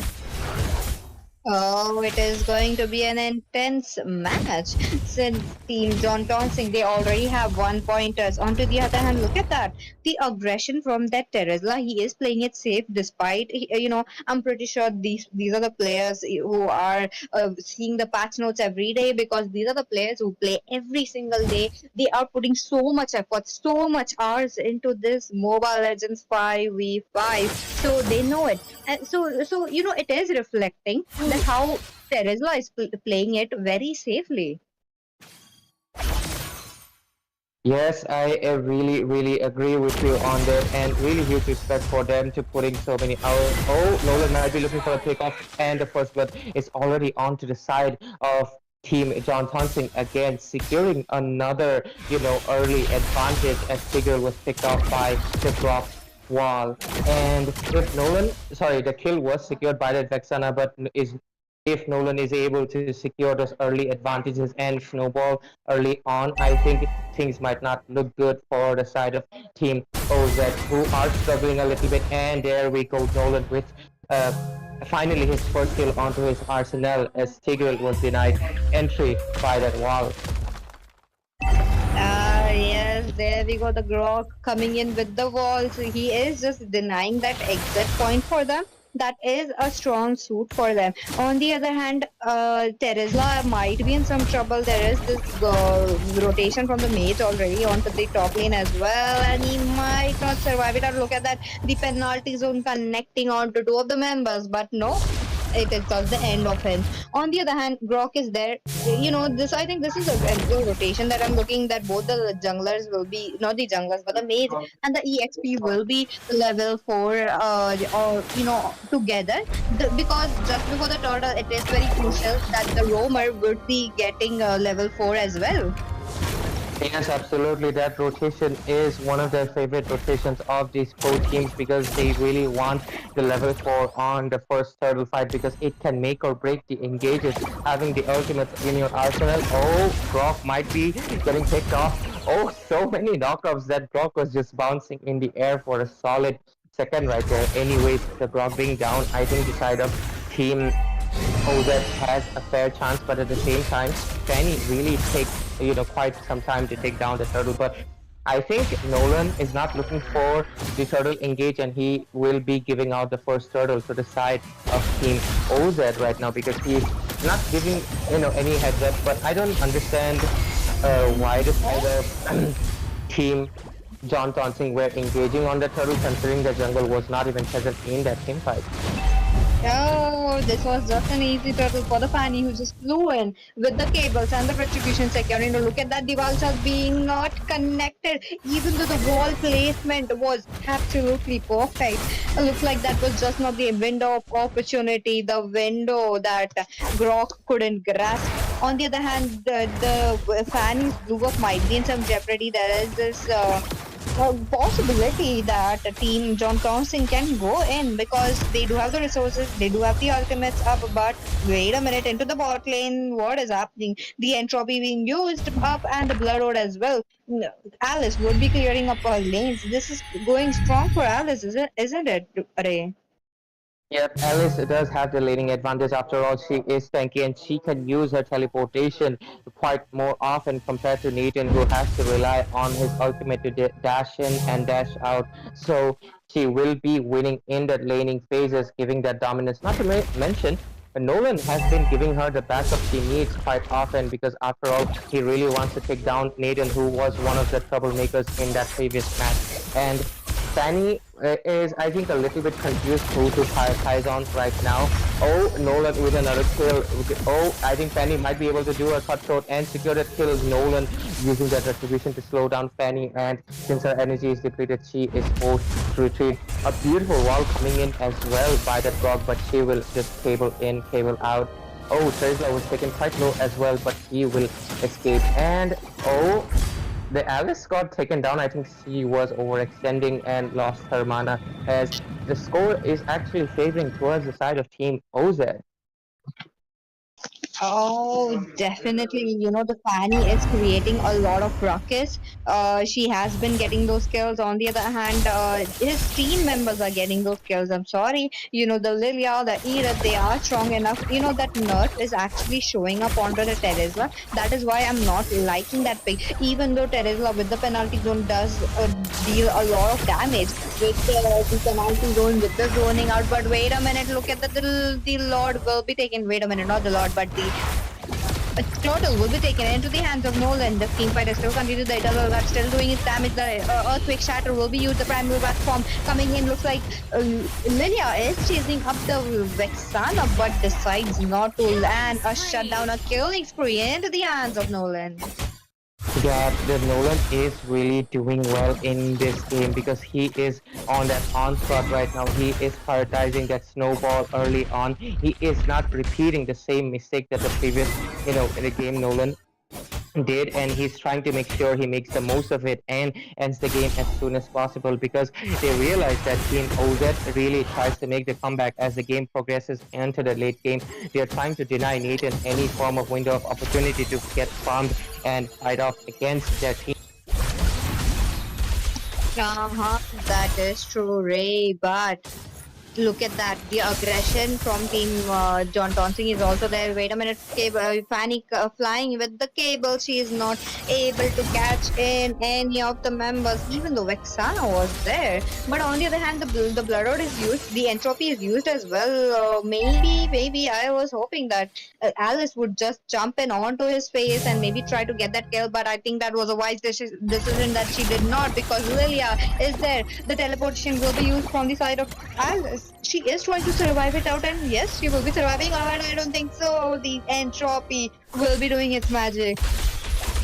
I think Alice, despite the advantages that were given to her, she is really struggling right now against that Nathan, and she really needs to watch her positioning. And usually I see Alice with vengeance to against like counter the marksman, and she actually did not go for the vengeance this time. And I think it is kind of giving her the disadvantage to sustain against that Nathan. Don't you think so, PC?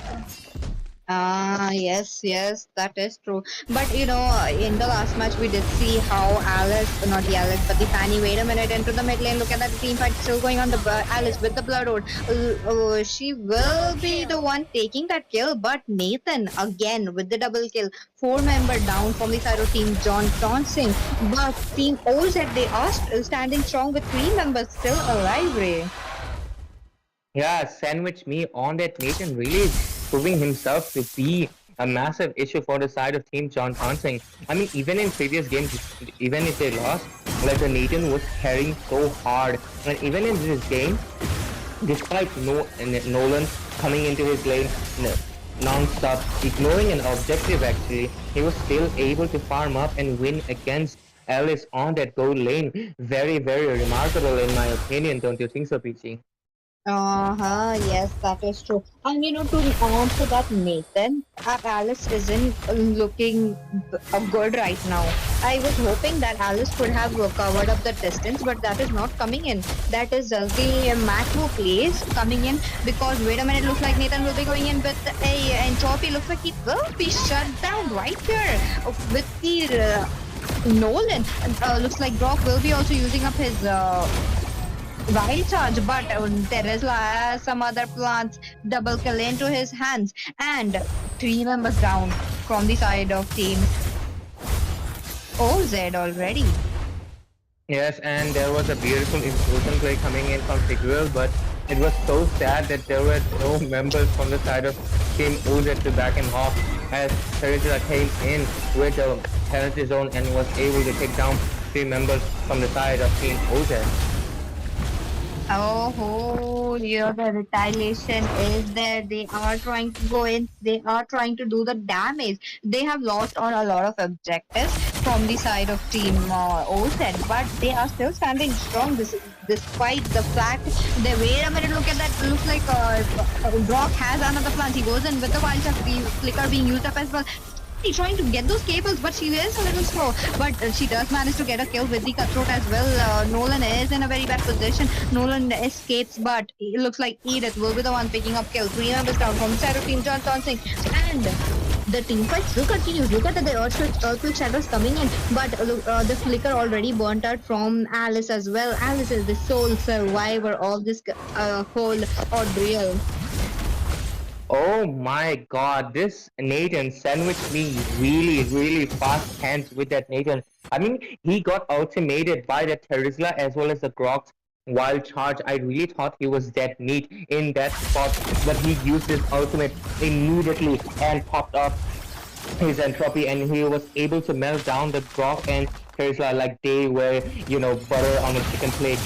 They immediately disappeared and were taken down from that team fight, as Nathan was able to, a very strong coming in from that Fanny, who just dived in onto that Vexana without worrying, and she was taken down immediately. Don't you think that was a bit of a troll from the side of OZ? Now, I'm really not sure about that, because Team OZ are definitely leading on with the 15 kills, but Team John Tonsing are also catching up as well. They are not short of anything. They do have the resources, they do have the team fight, but they are actually lacking something. The synergy, because whenever the Grok is coming in with the wild shots, the follow-up is a little late. And if they actually manage to come in, because every single time there is a follow-up, there is a spanning onto the Nolan or even to the Vexana. Look at that. And Grok had to place his wall to stop Fanny. Yeah, the Grok is really doing his magic in this game. And just like you said, like the issue with I think the team fight is just like you said, the backup is not coming in, as we see the itemization from both teams Grok has not prioritized a single bit of magic defense so far. I'm not sure why, considering Team OZ has 3 magic damage dealers. It is the Aegis, the Lilia, even the Nathan. So I think that is a little bit of an odd itemization, and this is why he's dying so easily in the team fights. Not to mention that Terizla also hasn't prioritized magic defenses yet, but I think he will be getting one soon. And I think once they get their itemizations, they might have a little bit of a better chance against that Nathan, who is just melting them down in a split of a second. Oh, yes, that is true. Even though they have 3 magic users, I don't see any Radiant Armor. I don't see any Athena Shield coming up from the side of Team JHON. Look at that, the Lord being taken off. There is still the team fight going on. Alice is still going strong with the Blood Orb, but not for too long. Looks like Terizla will be able to pick up kill, but Fanny's missing her cables. What is happening? Fanny is just trying to see, but if she's getting those cables or no, but no. Looks like Nolan has another kill, and it is a mega kill into the hands of Alice again. Oh my god, despite having such a momentum and such a great, synergy going on in the side of Team OZ, the blunder on that Lord and Brock being able to secure it with his first skill just, lost all that momentum completely as they're at an even score, and now they're kind of losing as the inhibitor is already marched on from the side of Team John Tonsing. Oh, Dayton with a brilliant damage coming in and defending the Lord very well. Grok and Terizla has finally bought off the match defense, and I think that was, the tempo they were looking for, and they might be able to dominate against the side of Team OZ right now. Highly possible, Ray. This is a game point for Team John Tonsing, but Team OZ still have a chance to retaliate and maybe fight it out into the game 3, but things are just looking bleak. Because they are winning those team fights, they are winning those gold, but look, the gold is definitely favoring towards Team John Tonsing right now. They were able to farm up, they were able to close that gold gap, even though they are lacking in those kills. So this is actually strong for them. And look at the positioning as well. They are trying to get the river control already, and yet the Lord has not spawned. There are few seconds left, and I think this will be a battle of retribution. Yeah, it will be a battle of retribution, but it was funny that it was, secured by the Grok last time, so both junglers have to be careful so the other members do not take it on the other side. And we are seeing both teams. Oh, looks like John Townsend has a plan to take the blues away from Fanny, denying her the energy regeneration as well as the mobility she can have. Oh, so many ultimates being used. Nathan surviving at 1 HP, retreating from that team fight. And after so many resources being used, not a single casualty on the side of Team OZ. Beautiful retreat from their side, don't you think so, BC? Oh. Yes, that is true, but you have been proven wrong by that Fanny. Fanny was able to take down that Nolan. On the other hand, Grok is also in trouble. He loses up his immortality. He does survive with the wall he has, but wait a minute. Fanny is still up. Fanny might go in for that, but she decides to go in for a split push. I'm surprised. Oh, wait a minute. That is not just the split push. She is there to survive it out, and yes, she does survive. She will be regenerating her energy very soon since she just recalled. On the other hand, the Nathan is there.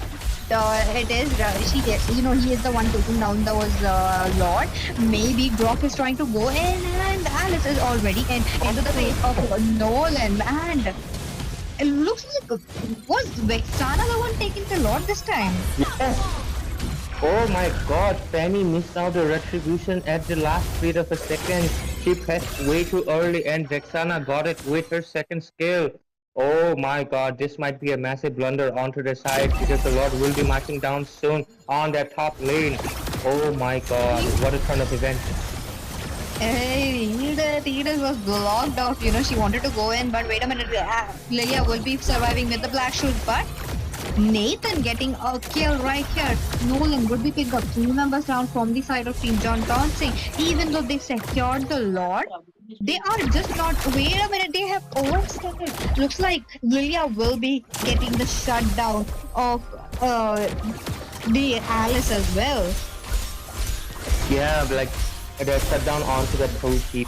Almost 3 people was really beneficial for the side of Team OZ as they were able to buy out more time after that blunder caused in that Lord. They have to be more careful because they have lost 2 Lords to the side of Team John Tonsing who were able to secure it without retribution, and they have to stop doing that. But oh my god, I think OZ is trying to make a comeback as they are charging in on that mid lane. There is so much, ping pong happening back and forth, left and right, and I'm really not sure who will get this match because both teams are just competing for the top spot right now. Yes, that is true because we are already nearing towards the grand finale. Already nearing towards the semi-finale as well. These are the teams who already have the top spots, trying to secure, trying to get that crown, trying to get the king's position. So that is why that they are trying so hard. They are trying to show up their determination. They are doing so well as well. Look at that team, John Townsend. Even though they don't have the kill advantage, they are leading. They are trying to close the goal gap as well. But on the other side, Team OZ, they are answering every single aggression coming in from the side of Team John Tonsing. They are leaving no mercy. On the other hand, Grok is all both the teams, I really think that they should be just waiting it out. But wait a minute, looks like Alice or some other plan. She tries to go in the Winter Crown already coming in from Nathan. Will he be surviving? Looks like that is not the case for him. Looks like Lilia will be on a killing spree. She managed to get a kill, maybe another kill, but no, it is a kill into the hands of Fanny. Fanny going in with the cable. She is trying to be there, but wait a minute. The Earthquake Shadow will be used, and it will be the Vexana taking the 3 members down already from the side of Team John Tonsing.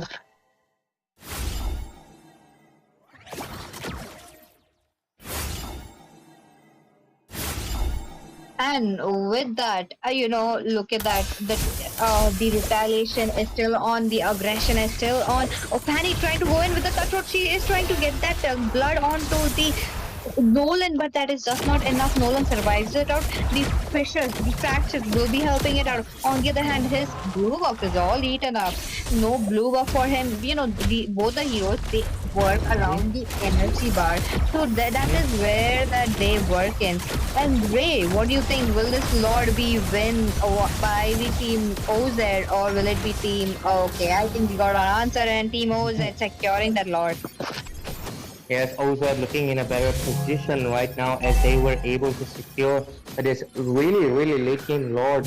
It is the 20 minutes. I think it is a mega Lord, right? And they will have the advantage in HP as well as the attack of it as Fanny is trying to do a split push, trying to take down the top inhibitor turret as John Tonsing is looking out for all of the lanes because they know that Fanny will be coming in soon with that split push and they are trying to deny it. And Nathan, I think he is really the MVP so far and he needs to really watch out his positioning. Oh, we might be seeing an engage coming in soon. The Lord is marching down on that bot lane. Nathan using the entropy quite early on. I think he was kind of paranoid that he might get attacked, but oh no, he just survived without from that fracture and the top inhibitor has already been taken out. Look at how tanky that Lord is. It is still not dead yet even after taking down that inhibitor and it will finally be slain after 2 inhibitors are down for the side of Team John Tonsing. They are put back into their base. They are pushed into that corner as they really need to think of a strategy to make a comeback onto this game. Yes, that is true, Ray. Look at that. The goal gap is increasing minute by minute. We are already going towards the 21 minutes of the game. This is not looking good for team John Tonsing, but it is not looking good for Team OZ as well because since they are already into the late game, they do have the heroes who can carry this game. But the retribution battle, the zoning out, that is where they are having this problem. But I think this is covered up in this match. Don't you think so, Ray? Yep, definitely. They are able to zone out with that Lilia as well as the Tigreal at this point of the game. where Tigreal is really tanky and is able to sustain all that damage coming in. Oh, Fanny was looking in a very bad position, and she's actually taken down by Brock. Really impressive wall charge coming in from his side with one member down. I think Team John Consing has a window of opportunity to look for, or maybe they will just try to. I'm not sure. I mean, at this point, they have full builds, and they should try to look for engages considering one person is down, because the more they delay these team fights, the stronger the lords will become, and the more it will be dependent upon luck, because all these, like most of the lords have been stolen by not the retribution users. So I think they shouldn't gamble, and they should try to look for an engage while they have the time, because the Fanny will be up soon. Oh, yes, that is true, Ray. It is not looking good for Team Johnson. See, look at that. Looks like Teresla will be the one picking up the Natalia of the game with the penalty zone. But the Lord is up. This will be the mega Lord, the biggest Lord so far, because 23 minutes into the game, this is the longest match that I am actually witnessing, Ray. Yep, like the previous game of 28 minutes, and this, I mean, the Lord was actually of 20 minutes because it was being like dragged on and on, but this time it will be the 23 to 24 minutes of Lord, so it will be even tankier than the previous match. Oh, Grok might be in a bad position. Fanny is trying to go for a split push, but I think Alice is on the lookout as well. I think Fanny's absent might change the outcome, as Nathan is trying to take down the Lord, but he just keeps resetting it as much as possible. I think both teams are trying to play it safe. They are both passive. They do not want to be the aggressor. They do not want to be punished for their mistake. So both teams are just in that safe position right now. Yes, because we are already on to the late game. Once, even though one of the members gets a picked off, it is going to be a huge timer onto them. They might or they might be not able to save their base as well. So this is actually crucial for both the teams. Look at that. Looks like the Eternal Guard will be popped. The Tigreal is trying to get those engages up with the flicker, with the flicker as well, and the implosion. He's not getting that opportunity. He's still waiting it out. On the other hand, there is a flow of magic damage onto the Teresla. He is kind of low. He might be taken out, but still Lilia is coming in with the zoning pretty strong, Ray, look at that Brock trying to go in. The Cutthroat might be here, and Cutthroat just used onto the Nolan with his Winter Crown will be saving himself, but on the other hand, the Lord is low. And with that, the Fanny takes away the Lord.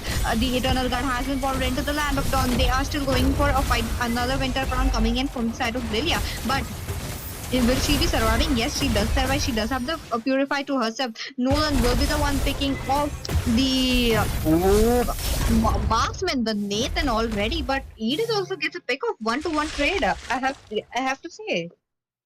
1-to-1 trade, the marksman dead on the side of Team OZ, but they do have the Mega Lord coming in onto that base. Let's see, without the marksman, will they face, slight disadvantage, or will they be marching in soon? So many ultimates and resources being used left and right. Fanny using her cables to deal as much as damage she can possibly do, while Lilia with her bombs trying to take out the minions, as well as the base has been locked in. Oh my god, this is game number 2 taken by Team OZ. What a comeback in this game series, ladies and gentlemen. Oh my god, look at that. Looks like Team OZ and Team John Tonsing will be going towards the third game and battle it out for the victory. Since this is the best of 3 match, we will be right back after, I don't think shortly, but we will be right back as soon as possible.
It is in despair that Your I see team the is banning. fondest hopes.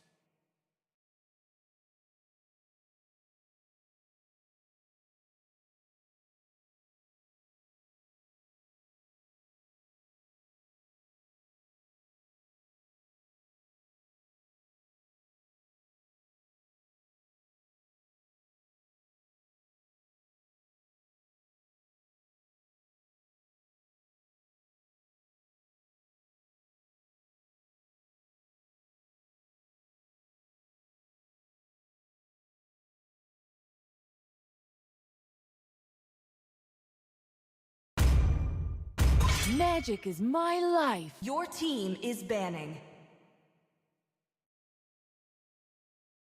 My mission is to protect Your lives. team is banning.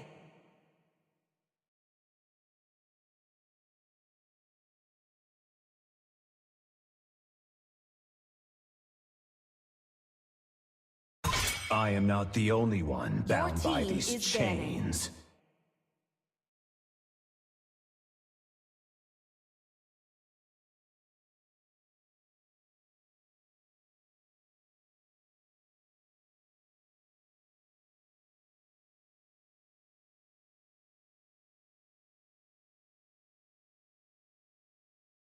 The hunt begins. Your team is banning.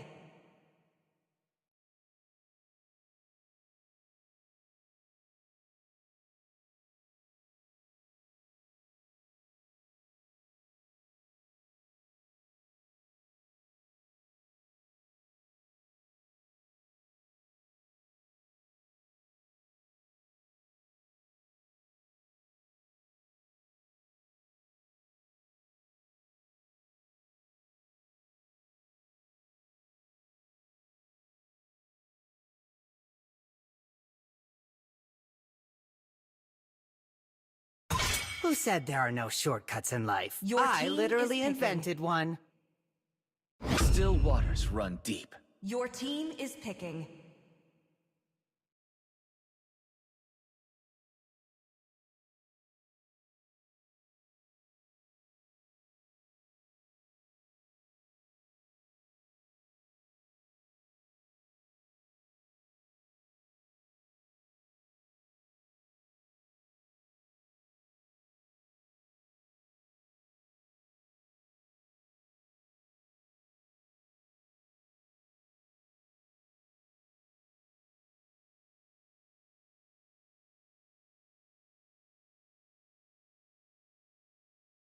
I am the priestess of primal lightning, the hunter of all the evil gods.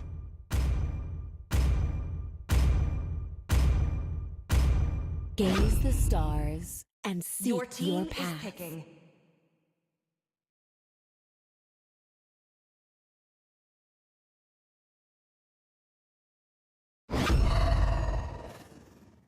Years of imprisonment.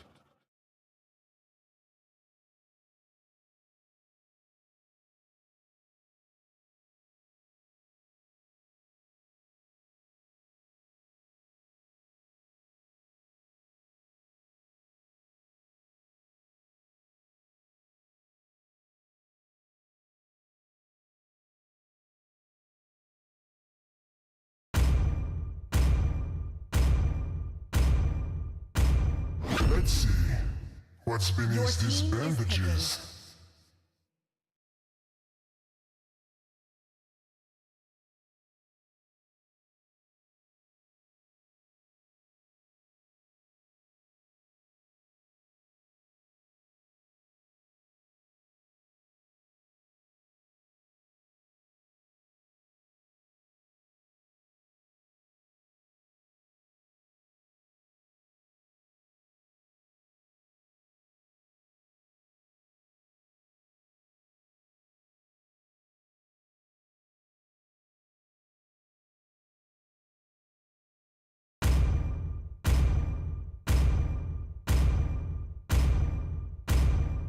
Command confirmed. Your team Rhino is banning. online.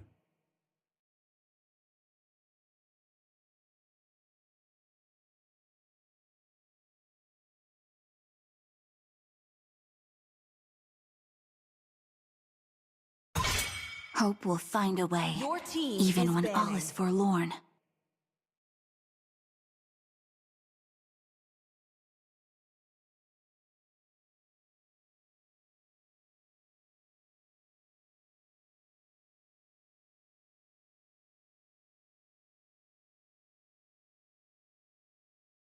Light me up and watch Your the team world is burn! banning.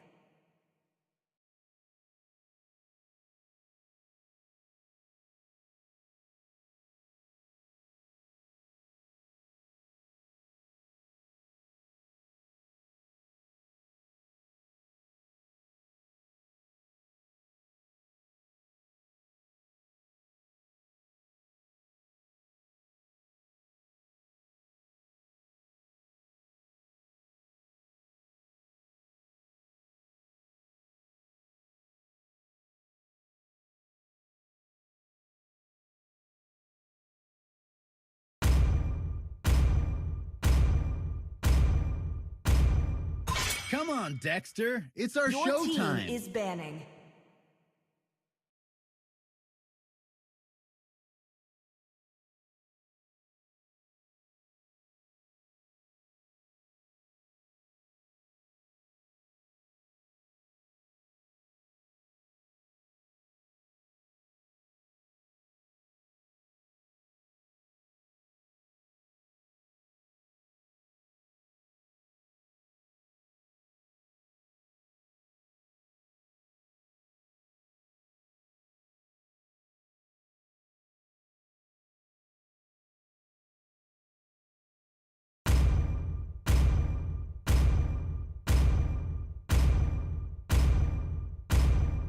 Hayabusa, Sanjo. Your team is picking.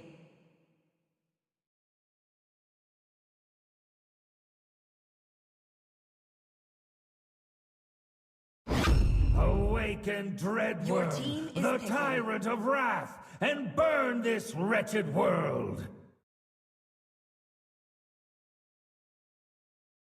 Among the planes exists the equilibrium, which I was made for.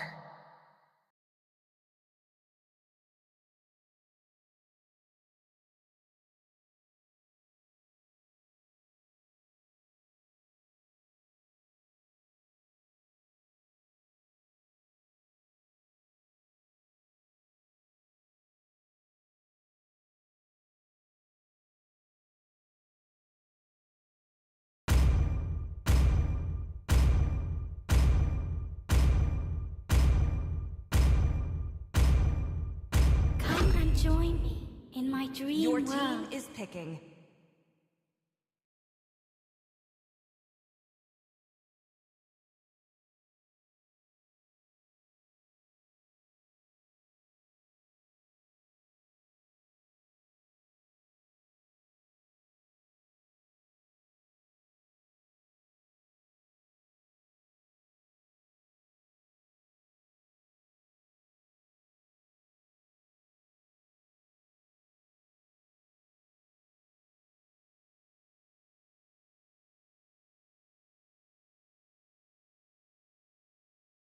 Sir, what's your command?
With that, ladies and gentlemen, welcome back to the match 3. I know this is a little late at night.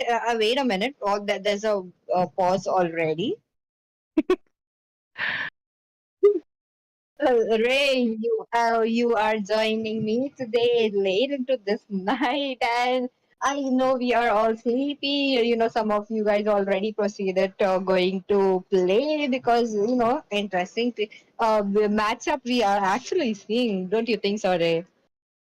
Yep, definitely an interesting matchup, but we are seeing a pause coming in. So I guess, ladies and gentlemen, stay tuned for a little longer and keep your eyes open because this will be the tiebreaker between both teams. Both have scored one match point on to both sides. And let's just wait as the technical issues will probably be resolved soon and we will see both teams duking it out again on the land of dawn.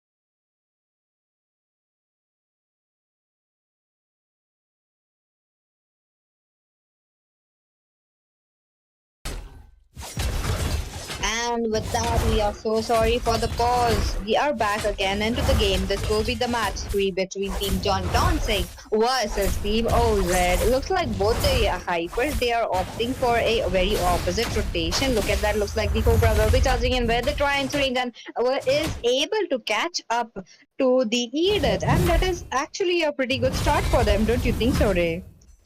Yep, giving the slight advantage to the Trizla, who was nerfed recently. A great stun coming in from that Grok while positioning as well as the Moskov, but it is just not sufficient enough damage. I think that Retribution was used quite early on. Tempest of Blades being used, but Moskov is safe inside the turret. The damage reduction from the turret still saving him, and the Fanny has been picked again as she will be going off against the Ling. And this match is going to be interesting because if one of the teams is dominating even a little bit, they will be able to deny the blue buff of the other jungler, giving them the almost massive advantage onto their side. So let's see which team will be able to deny that blue buff as Lunox is facing off against two of the people in her lane. What another pause. I think they still have some recurring issues that have not been resolved. Please stay tuned, ladies and gentlemen.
Looks like all the issues have been resolved, hopefully, because this was the second pause of the match. But let's just resume with that array. Both the teams have 1 points to each.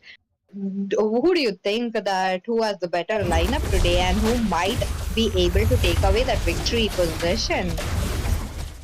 I think, in my opinion at least, John Townsend has the better draft in this time because they are going obviously for the Ling, who will scale off very strong in the late phases. Not to mention they have the Kufra to counter out if Fanny does any of her table shenanigans coming in. Not to mention Lunok is just such a strong contender for that goal lane, and she will, I think, perform really easily even if she's facing off against two people. Oh, Ling might be looking in for that first blood on this game, and oh, it is denied by that Moscow stun, and Edith has arrived onto the scene as well, and I think it is going to be a oh, Kufra also surviving at a sliver of HP. No casualties on to almost 4 minutes into the game so far.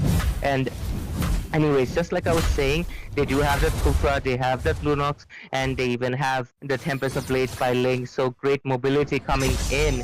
And they picked out one of the really popular picks in the, I think, pro scene, the MPL. It is the Eve. So I'm really curious to see how well the Eve will be performing against the Luo E. You know, another MPL pick I have to say is Fanny as well. Fanny has been constantly doing those cables, even though that is lacking a bit. But she is, he is able to get it up. With that, he might be going towards the top lane, maybe for a pick off. The creeps are there, but in the bot lane, look at that. Just a sliver of HP, and Moscow survives. The real world manipulation is into the play. Looks like the yin and yang combination coming in from Loi would be giving so much shield to her, but Ling is trying to get a opportunity. He's trying to get that window, but I don't think that is possible. On the other hand, Fanny is into the push. Fanny is trying to be there, but that is just for the play. Maybe the retribution battle, but this time this is won by the Ling. Yeah, the Ling was able to win after retribution. Fanny just missed out a single cable and she had to retreat from that turtle engage and missed out on the first objective onto the team fight. We are heading on to 5 minutes and the first blood is still up for the grabs and no team has suffered a casualty so far. Let's see who is able to secure the first blood onto this game. John Thompson has secured 2 of the first blood of the both games, so let's see which team will be going forward. Will it be John Thompson again, or will the team OZ change the paces and get the first kill? Oh, the first kill, that is the title, yet to be taken into this match. Oh, I'm pretty sure it will be coming up very, very soon. Even though the first title has taken, we are already into the 6 minutes of game, but no first blood. This is actually very surprising because both the teams, they are aggressive enough. They are defensive enough as well. Wait a minute, look at that. Maybe the first blood, but no, it will be evaded by the light from Brilliance. Like, I think both teams are playing it aggressive, but at the same time, both teams are also playing it defensively. They know there might be an engage coming in, and they were prepared for it.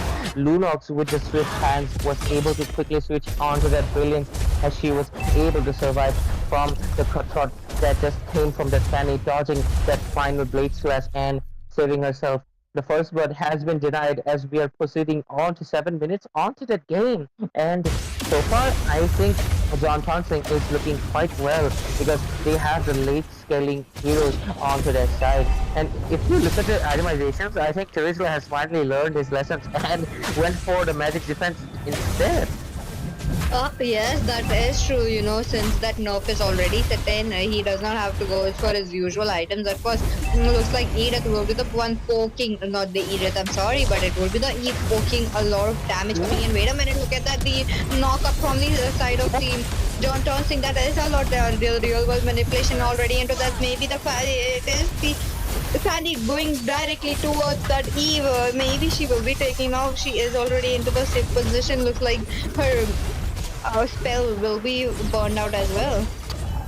Oh, a 1-for-1 trade, but I think Lunox has come here to change that immediately as they lead on with one more kill onto the side. 7 minutes for the first blood. Even the turtles have been taken, as well as the turrets have been taken. And I think this is the most like late first blood I have seen in this tournament right now. I do agree with you, Ray, but look at that. Looks like the Cobra is there with the charms. Looks like the Ryan's range would be missed by him, but Brock is still there. Brock is still dealing the damage. This will be the second turtle for the ninth, but looks like it will be taken into the hands of Ling. As you mentioned, that Ling is the highest mobility hero. Yes, he is, but other than that, even Fanny is one of the great contender to it. Fanny is still trying to be in every single lane as soon as possible. These two heroes can actually make up a situation where they can do a split push. So we might be seeing that as well into the later stages of the game. Looks like the Spear of Destruction won't be connecting to anyone, and that would be a pretty mist coming in from Moscow right now. Yes, absolutely. Moscow missed out. I think he was trying to rotate onto the top lane. Oh, Louis trying to make up with a sneaky play as he does have Yin Yang overturn combination, but being charged out with his Tempest of Blades, retreating to safety, and instead it was Edith who just popped off her primal red and was taken down by the Lunox Chaos Assault. This is one of the, negative, this is the pros and cons, both of the sides of the Edith. As soon as she pops into that form, it does deal a lot of damage, but she's also vulnerable. Oh, Eve with a great pickoff as she's able to take down that Lure Wii and punish her. Oh, that flicker coming in from Grok as well, dodging Kufra's first skill. And I think Kufra so far has been performing really well. Oh, great penalty zone backup coming in from the Tesla, who will be... Oh, what? Penny survives that? Maybe, yes. He did survive that. Holy shit, that is too strong for him. On to the other hand, the mid lane might be able to be taken down. It is already to its 10% of HP and the minions doing its job. On the other hand, look at that, the invade is already in. Since the mid lane has been taken, Fanny does takes his blue buff despite the invade coming in. This Fanny is really, making the plays. The previous game she did such a great job, and even in this game she is doing a phenomenal job, surviving at 1 HP and securing buff despite being invaded. And she's trying to look for a split push, I think, at the moment, and she will just clear out the lanes against the Tesla, making sure her teammates have a better chance in the top lane. But I think this slot will be up for the grabs for the side. Oh, Moscow coming in with the Spear of Destruction teleportation, and they better watch out the Kufra, because I saw him make a flicker Tyrant's Revenge play coming in from his side, and I think both teams are just trying to engage. Oh, Fanny with a Cutthroat coming in onto the Kufra. She's trying to take him down, but a beautiful Tyrant's Revenge. It misses it. The Fanny, and she escapes immediately. Lunox is also charging in with that brilliance, and I think, oh, Louis also surviving. So many skills being used, and the tables completely being turned as the side of Team John Thompson will be securing this slot without any form of competition coming in. We are already towards 11 minutes of the match. Look at the split push scene is already coming in from the side of Fanny. He is eyeing for that top lane turret while the recall is already set. On the other hand, the early load has been taken into the hands of Team John Tonsing. They are having this advantage. They might be able to push down back to their inhibitors as well, but the exit has been shut down from the drop. Looks like Trine's Revenge and the Trine's Revenge combo will be coming in, and the real world manipulation doing its damage as well. The Yin and Yang combo does run out. Look like 3 member down from the side of Team OZ. Despite the Luo doing so much damage, she does not have a flicker to flicker out. On the other hand, Fanny is still there. Even the Grok is still there. Grok might be able to get that kill, but Fanny, no way. Fanny gets shut down as well. Yeah, the great pickoff from the side of Team John Dancing, finally able to shut down this Fanny once and for all. And Teresa's itemization has really improved, has he has gone for the defense items first instead of the usual, Warex Queen Swings combo, and he is able to sustain properly, and he has the damage, he has the proper sustain, and he is doing a great job with his penalty zones coming in this time, and they are forced to retreat as Lunox was taken down. Oh, Moskov with that Spear of Destruction play coming in, but he will be taken down. Oh no! It is a complete reversal as Fanny comes in for a shutdown, and Kufa jumps in for the Tyrant's Revenge, taking down the Moskov for his side. A killing spree onto that Terizla as he shuts down the Louis as well. Both teams just trading blows after blows, but the side of OZ is not looking good as they have lost most of their inhibitor turrets and only one left at the brink of HP, and I think they are put into a very tight spot, and it's all up to the Moskov and as well as the, I think they needed to make some plays against this Terizla who is so dominating with his penalty zone this time. That early Lord Ray, it actually was an advantage towards Team John Tonsing. They were able to pop two of the inhibitors, the mid inhibitor, the bot inhibitor. This is looking strong. But on the other hand, the pickoffs, the trades coming in, it is both sided, both they are just trying to get each other. So, will Team OZ actually answer back their retaliation, they answer back the aggression that Team John Tonsing have? Because look at that, Ling can always dive into the backline. Even Fanny can do the same, but the Kufra is not allowing Fanny to go in. That is the problem. But for Link, there is no one other than the Loi with the Yin and Yang combo and the Grok with the Wild Stars. But the Wild Stars is being used already onto the other teammates as well. So there is no possibility how the Grok can be using up two of the Wild Stars in a simultaneous, within a 5 seconds or maybe a 10 seconds window. With that, another Lord has spawned. This will be a level 2 Lord and a little stronger Lord. Since the inhibitors is pushed, it is looking little bad for the side of Team OZ. They have to secure this Lord, but wait a minute, look at that, the engage is already on to the river side. They are trying to go in for the blows, but looks like Lunox has some other plan. She goes in with the light form. The bouncing ball is already set coming in from there. And Lane trying to get a kill, but the real world manipulation doing its magic will be taking off Louis this time. And Fanny is there. Fanny, wait a minute. Fanny, you might be able to steal this Lord, There is this threat already waiting out for the Team John Tonsing. Yeah, but I think she realized that this is a bargain that she does not want to take as she is forced to retreat back to her base. And I'm curious if she has her blue or not. Oh yeah, she doesn't even have a blue either, so she does not want to take any form of bargain as most of the team members are dead. Ling, just like you said, doesn't have any objection to stop him, and Lunox with that Flicker Chaos Brilliance ultimate was able to take down Moskov, the only stun that could have stopped him as well as, and Tonsing is just coming in strong as the Luminous Lord is marching down in that mid lane. I think Terizla will be popping off another penalty zone soon onto multiple people, and the real world manipulation coming in. Ling is charging in with the Tempest of Blades. Moskov is already dead, and the base is to be taken by the side of Team John Tonsing as they finally secure the victory after agonizing almost like 30 minutes, through 30 minutes game from both times, and they finally secure the victory and proceed to the next round. Oh my god. What a match coming in. Looks like Kufra will be the contender for the MVP. Takes home the MVP for himself. Even though Ling was the one diving back, but the support from Kufra was nonetheless very, very good.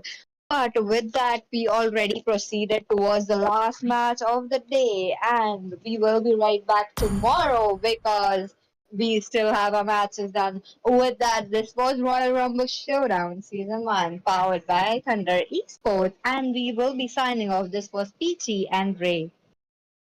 Good night, everyone.